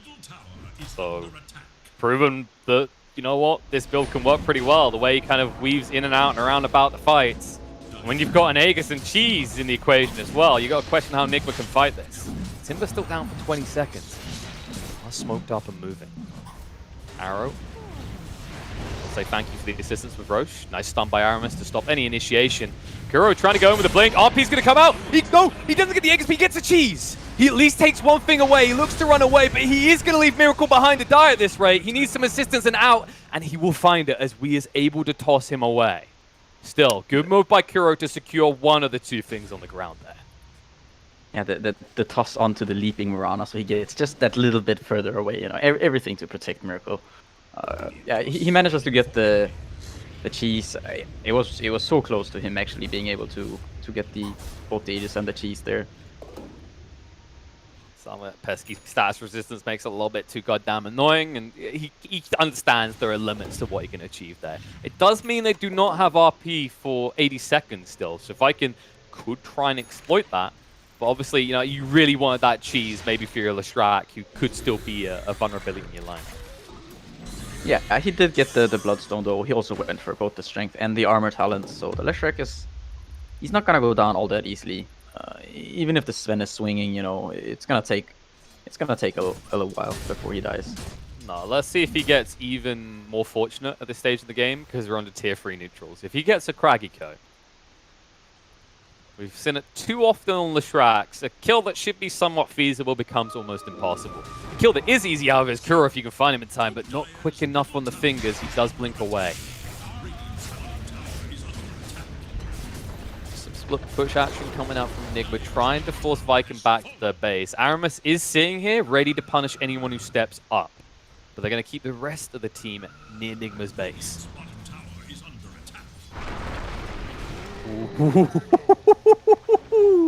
Aramis just got clipped by the avalanche. If he connects with that stun, we is dead again. Yeah, we though, I mean, really not having the best of the games here. He's getting more than double. Tiny. He's the. I mean, if you look at the net worth, him and GH they're pretty much at the same, and he's only level 14. Kuro level 15. Then I mean, we is not having he's not having a great game. No, and the thing for Celery is he doesn't care that he's a low level with them as well, right? Like, because once you have level 12, you more or less got what you need as an Omni Knight to function. Anything beyond that is a bonus. And speaking of neutral items, if you look at the booms. Or if you look at this fight, Shad, he's got a DD. They do get rid of the Stormhammer at least, but he might try and pick one off here. They are coming. Decide against it. It's a little bit too awkward of initiation. Were you about to refer to the Titan Sliver and Kragiko and Orbit Destruction that Viking got? Because I'm seeing a few. They've got a couple decent neutral items. I really like the pickup though from Mind Control here. He goes for the Shivas. Oh, Mind Control is kind of dangling here, but they jump straight past him onto Kuro, trying to control up. The arena is thrown down. Toby's able to sidestep the arrow. BKB's activated. Miracle has to stand and fight, but how does he actually control these heroes right now? Toby is just staring right at him. He's like, hit me, bro. I want you to fight me because I'm trying to pick off your supports at the backline, but this is the Shad, which he will do. Kuro is down. Buyback comes out from Wee as he's also fallen here. Toby being brought low, but they haven't done enough work. The spear gets Miracle away from him. Stun control looks good on the Shad. They're trying to get rid of the first life, but can they get through it? Yes. They bring him down once. How do you do it twice, though? Boom. Forces the cheese to be eaten. Miracle is chasing for. The Bloodstone is active, but the arrow is coming out, and boom, is gone. They're able to find the pick. Toby also way too close to the sun. Might get burnt here. Spear to push Miracle away will not stop the rest of Enigma from striking back. Aramis able to move away. Celery won't be so lucky. What looked like it actually might start to slide Viken's way. The longer these fights go on, Nigma proves that they can take the advantage. They did commit 2 buybacks though. Both Kuro and Weeha bought back in that fight. So at the end of it, yeah, you lose a couple members, but you forced out some pretty important buybacks. And Shad is still just gonna keep on scaling here. Yeah, he's chugga-chugga-choo-chooing all the way to the bank at this point. Going towards the Satanic next, which, I mean, with that Omni Knight, I don't know how you stun him. I don't know how the hell you get that kill on him. You probably need everyone else on his team to be dead, but the question is whether you can burst everyone on his team quicker than he can burst you as he's going on a mind control. Avalanche toss to try and get him away. They don't want any of that. The problem is that mind control is still seen and will not be heard for much longer. Shad can't finish it off. Could not get another crit. He just has to back away as Miracle is running towards him. Yeah, that the 67 armor on mind control helping out quite a bit against the PA. The Greaves, the Shivas, and the additional plate mail that he did, to be fair, just get from the courier. But I think that the fight that we just saw, where they bought back on Kuro and Weeha, I think that fight only goes that way also because there was a cheese on Miracle, and with that gone, it's gonna be a lot easier for Shad to just try to jump the Sven. The reason I thought that it would be nice for him to get an Abyssal though is because then I feel like he could either just jump the Magnus and try to just kill him before he gets to use the RP. I think which is definitely a possibility since Magnus is quite squishy, but also just to be able to man fight the Sven, even if he gets to this MTB. If you have the Abyssal, you can just use the Abyssal during sort of the BKB and then just start hitting him, and you're gonna bash, and he can't really man fight you. We'll see if the lack of lockdown on the Phantom Assassin is going to hurt him because the fight is coming. Mind Control chases in. They do see Toby, but no way to connect onto him quickly. And they have to be aware that they could be walking straight into the jaws of Viken. They decide against pursuing this. They just want the outpost for the moment. Shad was lingering nearby. Just don't want Mind Control. They've learned a lesson. They learned it in the early game. It's a good idea to learn it early so it doesn't bite you in the ass at crucial fights. Do not initiate on the Timber. Yeah, I mean, Mind Control is he's really just dangling himself, just trying to get them to initiate. They don't want to do it, even though he doesn't have any stacks. They know sitting at only 41 armor without the stacks, it's still kind of scary to go on the Timber Saw. You really don't want to just kind of clump up around this guy and get RP'd, follow up Sven stun. You need to find the RP man himself. Kuro, the one that's kind of been salvaging these fights and making sure Nigma has the control to close out kills. If you can snipe him out, it's all good. Toby being chased onto though. He's got the blink. Doesn't have to use it. A nice LSA from Aramis to ensure they still have their mobility. Let's jump in on the Toby. They're getting ready to go. Avalanche toss going to come out. Toby Brawlow does get the BKB out in time. Arena is going to go down. The stun control out on the Wii as well. They're bursting through him quickly. The Tiny is going to fall. Mind control has been ignored for the moment. And Miracle, he did use the God Strength. He needs to get in out somehow. But Boom's BKB is still running, which means they can't. They have to retreat. Nice pump by Boom to ensure Mind Control wants to leave. Arrow looks nice, but the LSA comes out. Stun control is there. Miracle in a little bit of trouble. They maybe think about jumping in, but the BKB is going to be there. Boom hit onto now. Needs some assistance. There's the GA coming out to protect. And on the back line, Shad, he didn't get connected with a BKB. Trying to move away. Needs to retreat quickly. Barely any health left. The arrow isn't going to work because the BKB is still active. Stun control is there. On the celery, they get him. He's gone. They chop through him, and Boom is also going to die. They'll hunt for more as well. Shad's still a little bit too close to the sun. Will be able to get out before being burned. They minimize casualties, but once again, Nigma find a way to salvage the fight.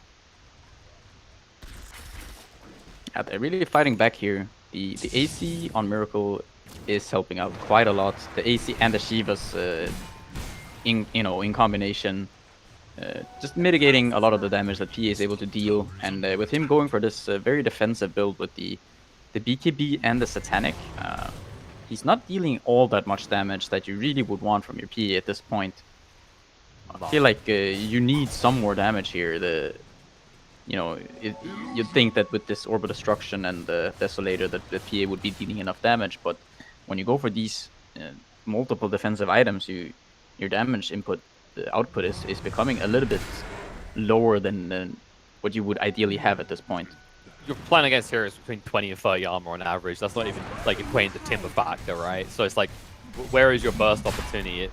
You kind of look at the way that fight went as well. Like, he's got these two defensive items in mind, yet it's very clear if the GA doesn't connect onto him, Miracle can still directly fight him, and in fact beat him. Look at this though. This what the road has in store. On top of the 80s and the cheese. Well, this must have been the plan. Miracle was like, I'm not buying one of those. Bro's just gonna give one of those to me. There it is. Ags, Aegis, anything and everything for Miracle, and he's about to hit level 25 soon as well. That's gotta feel really good. You don't have to buy that axe on Sven. He gets a way to jump in these fights. And the one thing I feel like I'm not sure if they accounted for it, but it's the fact that the Sven, generally he goes in with the stun. Now it's gonna be a little bit different with the axe, but previously when the Sven has been going in with the stun, he uses the stun to get on top of the target and to stun him and to be able to start hitting. Whereas you would want to have the stun for after when the GA comes out so you can disable it, but now it's going to be a little bit different because you have to be even faster on the timing now, since he's already going to be on top of the target and he does deal a lot of damage.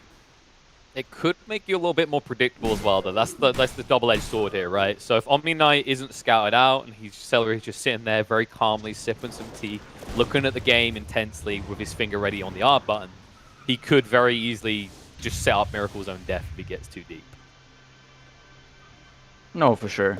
You have to be very careful with who you're going on. Omni, of course, being the absolute best target to find. Kind of felt like the recurring theme for most of this game is like we've been talking Kuro or Celery. Like whichever one gets found, that's kind of dictate the fight, because all of a sudden the team loses their reset, their insurance policy in these fights.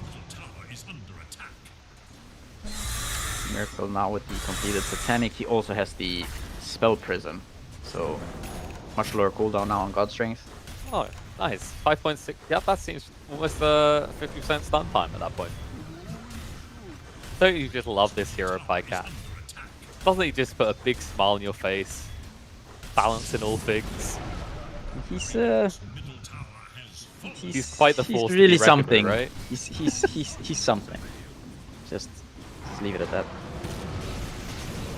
He's stunned up. Nice pin against the barracks. And they got the damage. Laguna shotgun him down and low, but Aramis almost kills himself off. They get rid of the first life. They did have to use the BKB in the arena on Toby, though. Arrow will at least protect Miracle, and he still has the BKB, so they'll have to let them walk away. But you do defend your base, you do get rid of that Aegis. Yeah, Miracle didn't want to commit the BKB, God Strength, or Satanic there, because he wasn't sure whether he would actually die before. Sometimes it's that scenario where you're dying as you get the BKB off, and then you respawn, you don't have a BKB, and all of a sudden you're just gonna die again. So kind of playing it a bit safe there, making sure that he doesn't. And now you can make a play. Strand to Toby. Avalanche toss is good enough to get him low. Toby's still alive for the moment, but will die. And they do see Omni Knight. Celery needs to get out of this quicker than that. BKB activated. He didn't get the toss back. They push him down the low ground. Mind control. Controls up the Omni Knight, gets the most important kill, and now opens up the doors to the base.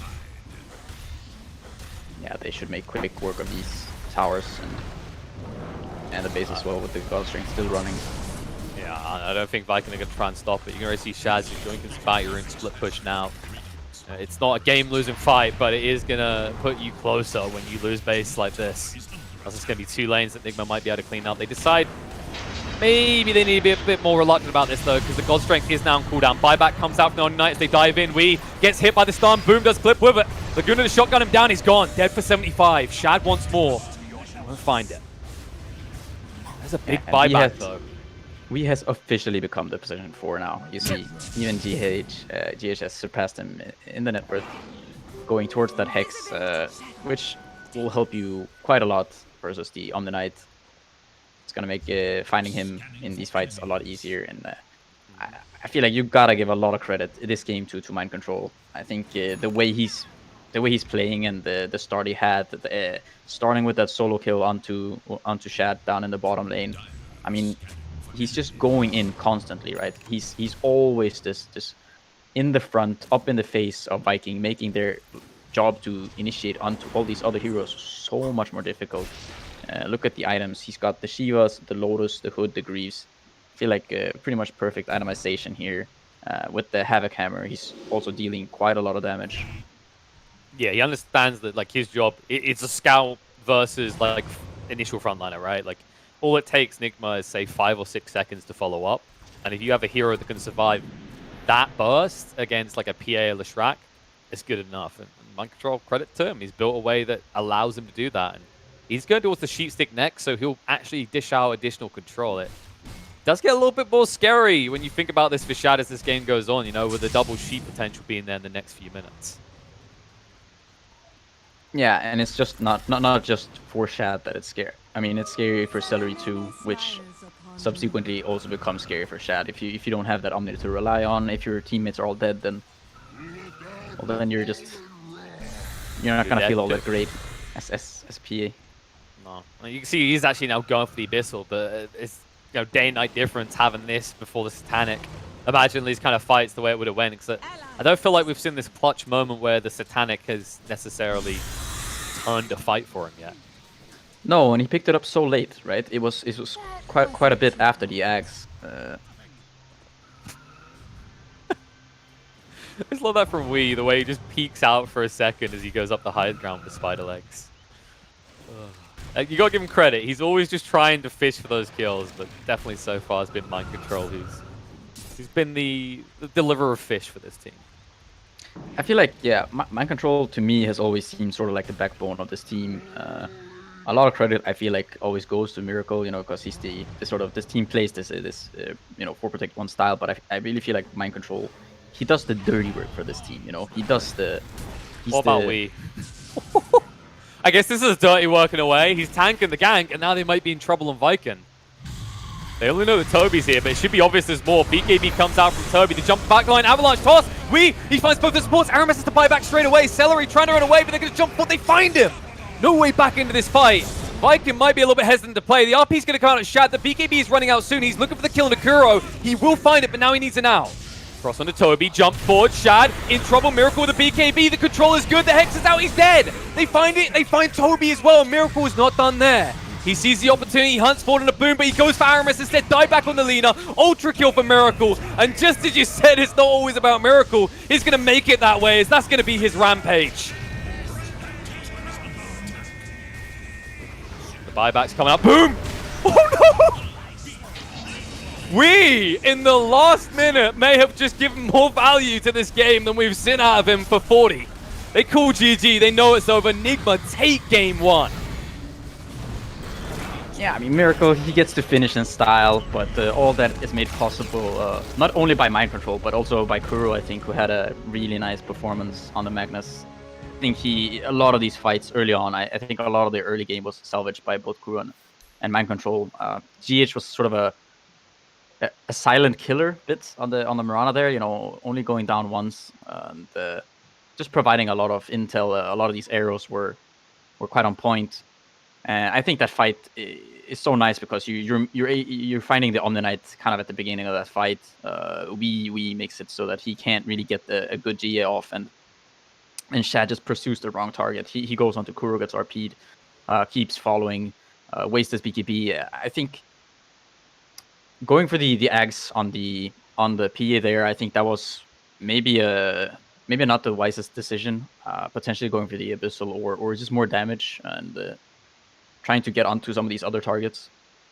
I think it's more the. I would just say it's more not just the Ags, the Satanic as well that you mentioned, right? It's like it's almost one of these items maybe you get away with, but lacking damage, 2 big items in a row. Where else does that damage come from in your lineup? Yeah, exactly. With the start he had too, I think it's his job. You know, he has to be the big scaling guy in this team, and he had, I feel like, all the tools needed to do it. But yeah, maybe not. Maybe some different ideas on how to play these fights. Maybe they had some different ideas on how things would go. Well, we'll see how Viking reflect on this, because they definitely got off to a dominant start in this game, but that is not the way it closes. Nigma lead the series 1-0 as we go into a break, and then we'll return for the draft of game number 2. EGB, your esports betting world. The only place to find the widest choice of popular games and matches to win real money. Choose your bet on a single event or express of several matches with dizzy odds. Serving the market for 7 years with over 800,000 users. Join now to get your bonus for the first deposit up to $600. EGB, you know for sure who's gonna win.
Radiant's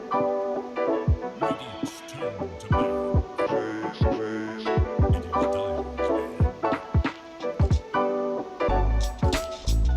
turn to victory.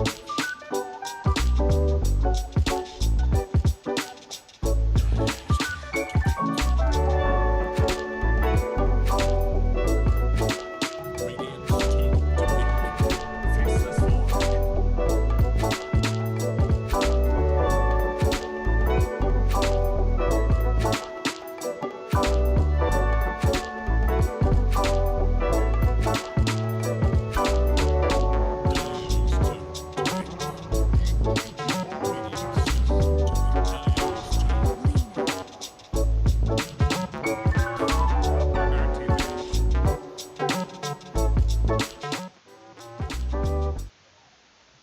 All right, we're back again. If our producer counted, I still didn't hear it, but this time I was paying attention. You're not going to get me twice. That's a Zyori guarantee. Lacoste, T-Gov, I hope you guys are ready because this draft is already halfway underway, so we got to power through it.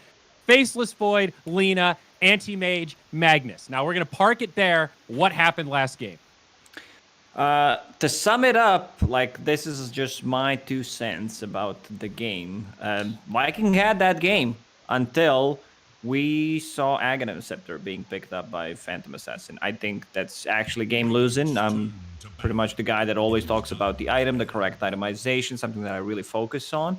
Like if that item was a basher instead, like you can keep going for the fights, you can, jump the back line, get one of the supports, most likely Magnus, like you get the bash, you have something that pierces through Sven's BKB that he had at the time, and I think it's just a mistake, that's something they need to forget about and just focus on this one. And on the flip side, then you look at Sven on the other hand, I think the way that Nigma played, it looked very clowny at the start of the game, but it's the fact that you do have this kind of Sven factor farm out behind, and his itemization on the flip side, it was, near perfect, right? You've got the Echo, the Mom, then the AC, the BKB, you get the Ag's Blessing. Yeah, exactly. Aghanim's like, way down the line when it gets given to him type of thing. And it's like, he gets the MKB as well, and he's now just like Superman who can do whatever he wants. So, Isn't it refreshing to see a Sven not just like rush Aghanims, buy some regular items. So beautiful. And then look at the Ags as, wow, this is a really nice addition to my already amazing kit. Not the all in, I'm Superman. Ride or die, boys. Let's go. This was a nice, different, like a slight tweak on the Sven, but you could feel the power. Yeah, Miracle, he felt it, it's all about the feeling of the game, what's gonna happen, and he didn't buy that Aghanim. I mean, we can joke about it, it's a personal gift from Gaben, personal gift from Ice Frog, whatever you want to call it, but like they killed 2 Roshans pretty quickly, so he doesn't need to get that Aghanim Scepter. It should be a 50-50% chance of drop, but I don't feel it is. Like... for Aghanim Scepter, most of the games that I watch drop Refresher Shard. All right, well, there you go, guys. There's Lacoste data collection for you. Knoxville, if we could get a verification on that. Is it mostly Refresher Shards? We need to know. Now Viper. So Magnus Anti-Mage, we don't need to go too deep here. He's going to buy a Mask of Madness. Magnus is going to empower him. Anti-Mage will get to fight earlier. Super efficient. We've seen this a few times. But now the Viper comes out for Nigma. Kind of interesting. I would imagine your offlaner here. Yeah, for sure. Actually, realistically, they can keep it quite open, right? True. They showed, yes, that in that previous series, they're actually going to put the Magnus in 5, for example. They normally run that in the offlane, so can't really be too kind of instant with their pick, especially when Viking have this Ench pick, can fare pretty well against the Viper, especially if you get the correct creep, so get some mana burn going. You don't have that constant spam from the Viper, and that's why I think Viking are instantly snap picking that in, because they're thinking about, okay, at least we can try and mitigate the Viper offlane. Lacoste, I have a question. Because I'm in your head right now, buddy. You're about to say something about saves against Chrono. Am I right? No. They need to pick a save? I was going to a different direction. I'm just thinking about this Enchantress pick where, it has a Dispel against Magnus Empower, and we've seen anti-mages, not getting Battle Fury. We see, AMs going Mom into Manta style, a lot of clarities. You're blessed if you get dropped like a mana item, Mango Tree, most likely. That's probably the best one you can get when you play these 2 heroes paired up together and you want to skip the Battle Fury, and you can take over Anti-Mage Illusion.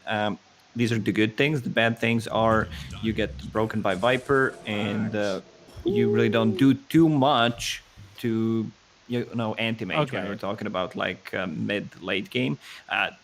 Go ahead, Zayora. Now it's So- your time to shine. Well, so this is you segued right into my follow-up question here. The break. In this game, does the break double as a little bit of a save? Because all 4 of these heroes have a passive that does something significant. Enchantress's is defensive, but Faceless Void, he can't bash when he's broken. Axe, he can't get spins when he's broken. Lina, she's not getting those fiery souls. That's a lot of damage mitigation from a simple break, Lacoste. Am I crazy? How they're big's not- the AoE on this spell? Yeah, Sorry, the- Nicole, don't answer that question real quick. How it's- big is the yeah. AoE?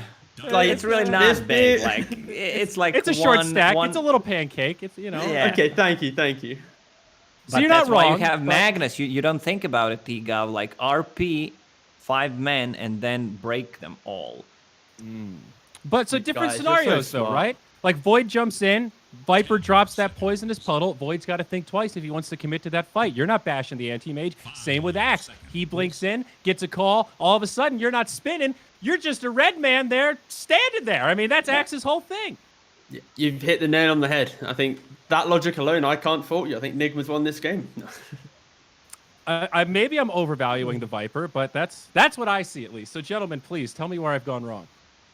No, it's good. I mean, it's a good It's not Viper game. bad It's- for sure, yeah. especially if they flex it. You know, if they put it on the off lane, usually it's V who plays it. But Viper Clockwork, Viper Earth Spirit, this is something that Mudgolems have been running successfully. If we exclude the last series they played, like Viper gets level 2, you pressure the Faceless Void, like Clockwork threatens a kill on the Enchantress if she's caught outside of position. Like it's pretty much a guaranteed kill. What they need to do in this lane, if they want to run Viper plus Clockwork, they need to be ready to body block and just block one of the camps with sentry wards. So Enchantress doesn't get to play the game. Yeah, the key thing for me is there isn't a lot of damage right now in Vikings lineup. So when Nigma starts swarming at them, right? Like if you think about the playstyle of that previous game, Nigma, they were non-stop running at Viking. Like Weeha, he was dying quite a lot, but he was opening up the map, right, to some degree. Some would call it space. If they have that as that same playstyle now, where's Vikings' early damage outside of laning phase to really take that big early fight? And that's where, if they have this Magnus in that support role, they pick up that one more core to play, suddenly it's even more overwhelming presence. And that's my fear right now is Viking need this last pick to really tie in their draft. They need like that mid here, like the Invoker, the Quap, someone who can at least get going. Shadow Demon banned Interesting. out. They banned out Invoker Doom. and Ooh, Shadow okay. Demon. Okay. Doom's also fine, yeah. Doom is fine. Yeah, I just love the mid Dooms where you like get an earlier BKB, you get like drums BKB, you're ready to fight 10 minutes and like you don't have a real counter. It feels like the hero can't die because of the regeneration, how tanky he is, his strength gain. A bit worried about their damage inside the Chronosphere. They have 3 cores who are melee against Viper and Anti-Mage. It's something like that they might struggle in the mid game. You got Like, the can Lina, they though. pick? That helps. OD is still available. It's okay OD game, right? Like we saw OD being banned in the previous game. It's a save. It's actually very good. Yeah. Yeah, and with the Magnus, But the issue there is, like, technically, I think New Age Anti-Mage with the Magnus, it can work because the amount of space required for both on the map is very hard. But if the Anti-Mage obviously goes for the Magnus build, then of course, it should be fine, right? Yeah. Yeah. I also like the mid Doom just against Anti-Mage. Plays very fast, in your face. Even with the Mask of Madness, Anti-Mage is a little delicate at that phase of the game. So it seems like a good tempo matchup compared to what Nigma have. I was just thinking about, hero that can be played at mid that provides save, and that's pretty much OD. Yeah, it is. Like, this hero's forgotten. We saw him a couple of times, but, nothing too special. Like, people don't want to jump on that train. Weeha Wind Ranger, something crazy. Oh. They go Undying. Okay, So it is. I think Mag the or core Clock? mag. Or core Yeah, mag. core mag. Yeah. Okay. I like how we go from one end of the spectrum of it, like this big core pick, and so undone. There it is. I So, mean, it's Mind still a Control Magnus. save. Yeah. They have very limited attack speed. Why did I say to yes kill to the that straight away? tombstone. The only one who has attack speed is Lina. Like, Yeah, okay, Faceless Void, Mom, but they have good ways of just protecting the tombstone. Like, okay, we're just gonna hit this tombstone, bam, RP, clockwork with the hook shot, 5-man break. I It's kind all of think about this that anti-mage swarm, is going to right? do it, boys. I think this Magnus anti-mage combo is such a weird timing to try to counteract, especially if Miracle has a good start. The thing is, though, the last time that we saw Boom play this Doom, he had like the phase, drum, blink, Shivas. Like he was so 6 minutes in their in. face. Yeah. Yeah. Like before the game even started, he just like dash gold. You know, pulled a wee heart. It was like super easy, for Boom to have a great game. And I think that's what they need, right? Like this Axe and Void, they're slow burners. They don't really do much early on, but eventually, Axe v Anti-Mage with no save, you know, it's an easy game. Void, it's a Void, right? So it's a lot of pressure on Boom, but I can see Enigma, they have the perfect recipe just to completely own the map, and this Anti-Mage just to pop off and outscale in all departments. So AM with Mag comes online so much faster. Like it feels like you have an extra item. Like you have 6-7 minutes more than the enemy carry. Like when you're usually playing against AM, and I think they can, you know, I don't think Viking can deal with that. You have Doom, but it can also backfire with the counter spell. There's no real save inside the Chronosphere, which I don't like. But you know, Undying should be okay. You know, just if he gets caught inside a Chronosphere, he's gonna most likely die in the mid-game fights because Undying is just not gonna be enough. But like, it's not about just Chrono. Like, who gets to jump first? Dota is a complex game, but just looking at these two drafts, seeing the execution, seeing how Enigma plays really well in the last like week or two, I'm gonna go with Enigma. Enigma. Okay, thank you, Lacoste, for that very verbose prediction there. I appreciate it. EGV.com, they got the odds, and you predict the winner, and can you get paid? Find out, find that banner, do it responsibly, and have some fun. When the fun stops, you stop. Remember that, gamblers.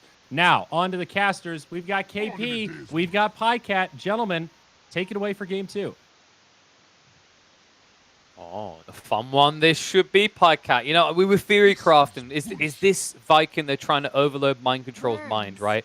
This is going to be a Viper off lane. All these heroes don't like playing against that break. He's not going to know who to target. He's going to get screwed over. And then Kuroki goes, no, we're giving you Magnus this time. Mind Control, you can't break him. There's no way to break him. You can't break Mind Control. You know, he's the controller of minds. And yeah, we're going to get the Miracle anti-mage. You know, is it going to be the Miracle or is it going to be the PogChamps for Miracle here? He's got the backup. He's got the backup. Well, I'd be curious to know like what his stats are on the current patch with anti-mage, because he's got to have had a few anti-mage games by now. This patch is getting pretty old at this point. I'd be interested to see if he can do it. As you said, you have got the empowering, and the panel did mention like this hero comes online so fast compared to your atypical "Buddha Battle Fury need time" type anti-mage. Yeah, I would like to know actually the stats on Miracle's anti-mage overall. I mean, I feel like he's got to be up there when it comes to anti-mage players. Yeah, it's one of his signature heroes. Like, you know, sometimes you see so many good performances from Miracle, right? Like he's always had these kind of highlightable heroes that it's hard to say like what is the definitive hero you think of when you think Miracle. Is it though? I don't know. I feel like it is anti-mage. Yeah. I mean, maybe there's the cool video of the Shadow Fiend with all the juking, but I feel like you think of Miracle, you think of anti-mage, you know. I think there was the one that like stood out to me. Maybe TV. Maybe TV. That's true. That's true. That's a good one. I was gonna say like one that kind of stands out to me that I was casting last year is when he played OD mid, and it was one of the most like astonishing rampages that I think me and Liz had ever seen, because it was genuinely a true fight. Oh, the solo. Yeah, the completely solo one. Yeah, I remember that too. It's just that type of lad, you know. It's kind of the established. Look at me, I've carried so many games versus the new gen of carries. And the interesting thing about like that when you talk about Viking is there's this interchangeability to them, right? Like when we talk about the way they draft and the way they can potentially play this, we've seen Boom completely stomp with a Doom. We've seen Shad just dictate the flow with Void in that late game. And yeah, I mean, if Lacoste was right and Boom comes out with that 6-minute Shiva's drums blink, then oh yeah, you know, we might be in for a treat. 6 minutes. Well, we'll be reasonable. 6 minutes for the drums, I'll be impressed. All right, let's not put too much pressure on him. We don't want to break the lad. Yeah, it'd be interesting to see because I believe, while they haven't 2-0'd all their opponents, this was maybe one of the more impressive kind of victories in the match we've seen over Viking with that game one. When you consider that the only time they've lost so far in this whole group stage is when Boom had ginormous issues and then they had to replace him in game 2. Yeah, I think the previous draft though, it didn't look as. I mean, they had nice heroes, no doubt. I thought their draft was great. I think they might have even had a better draft, but I feel like it was not the signature Viking. We didn't get to see that the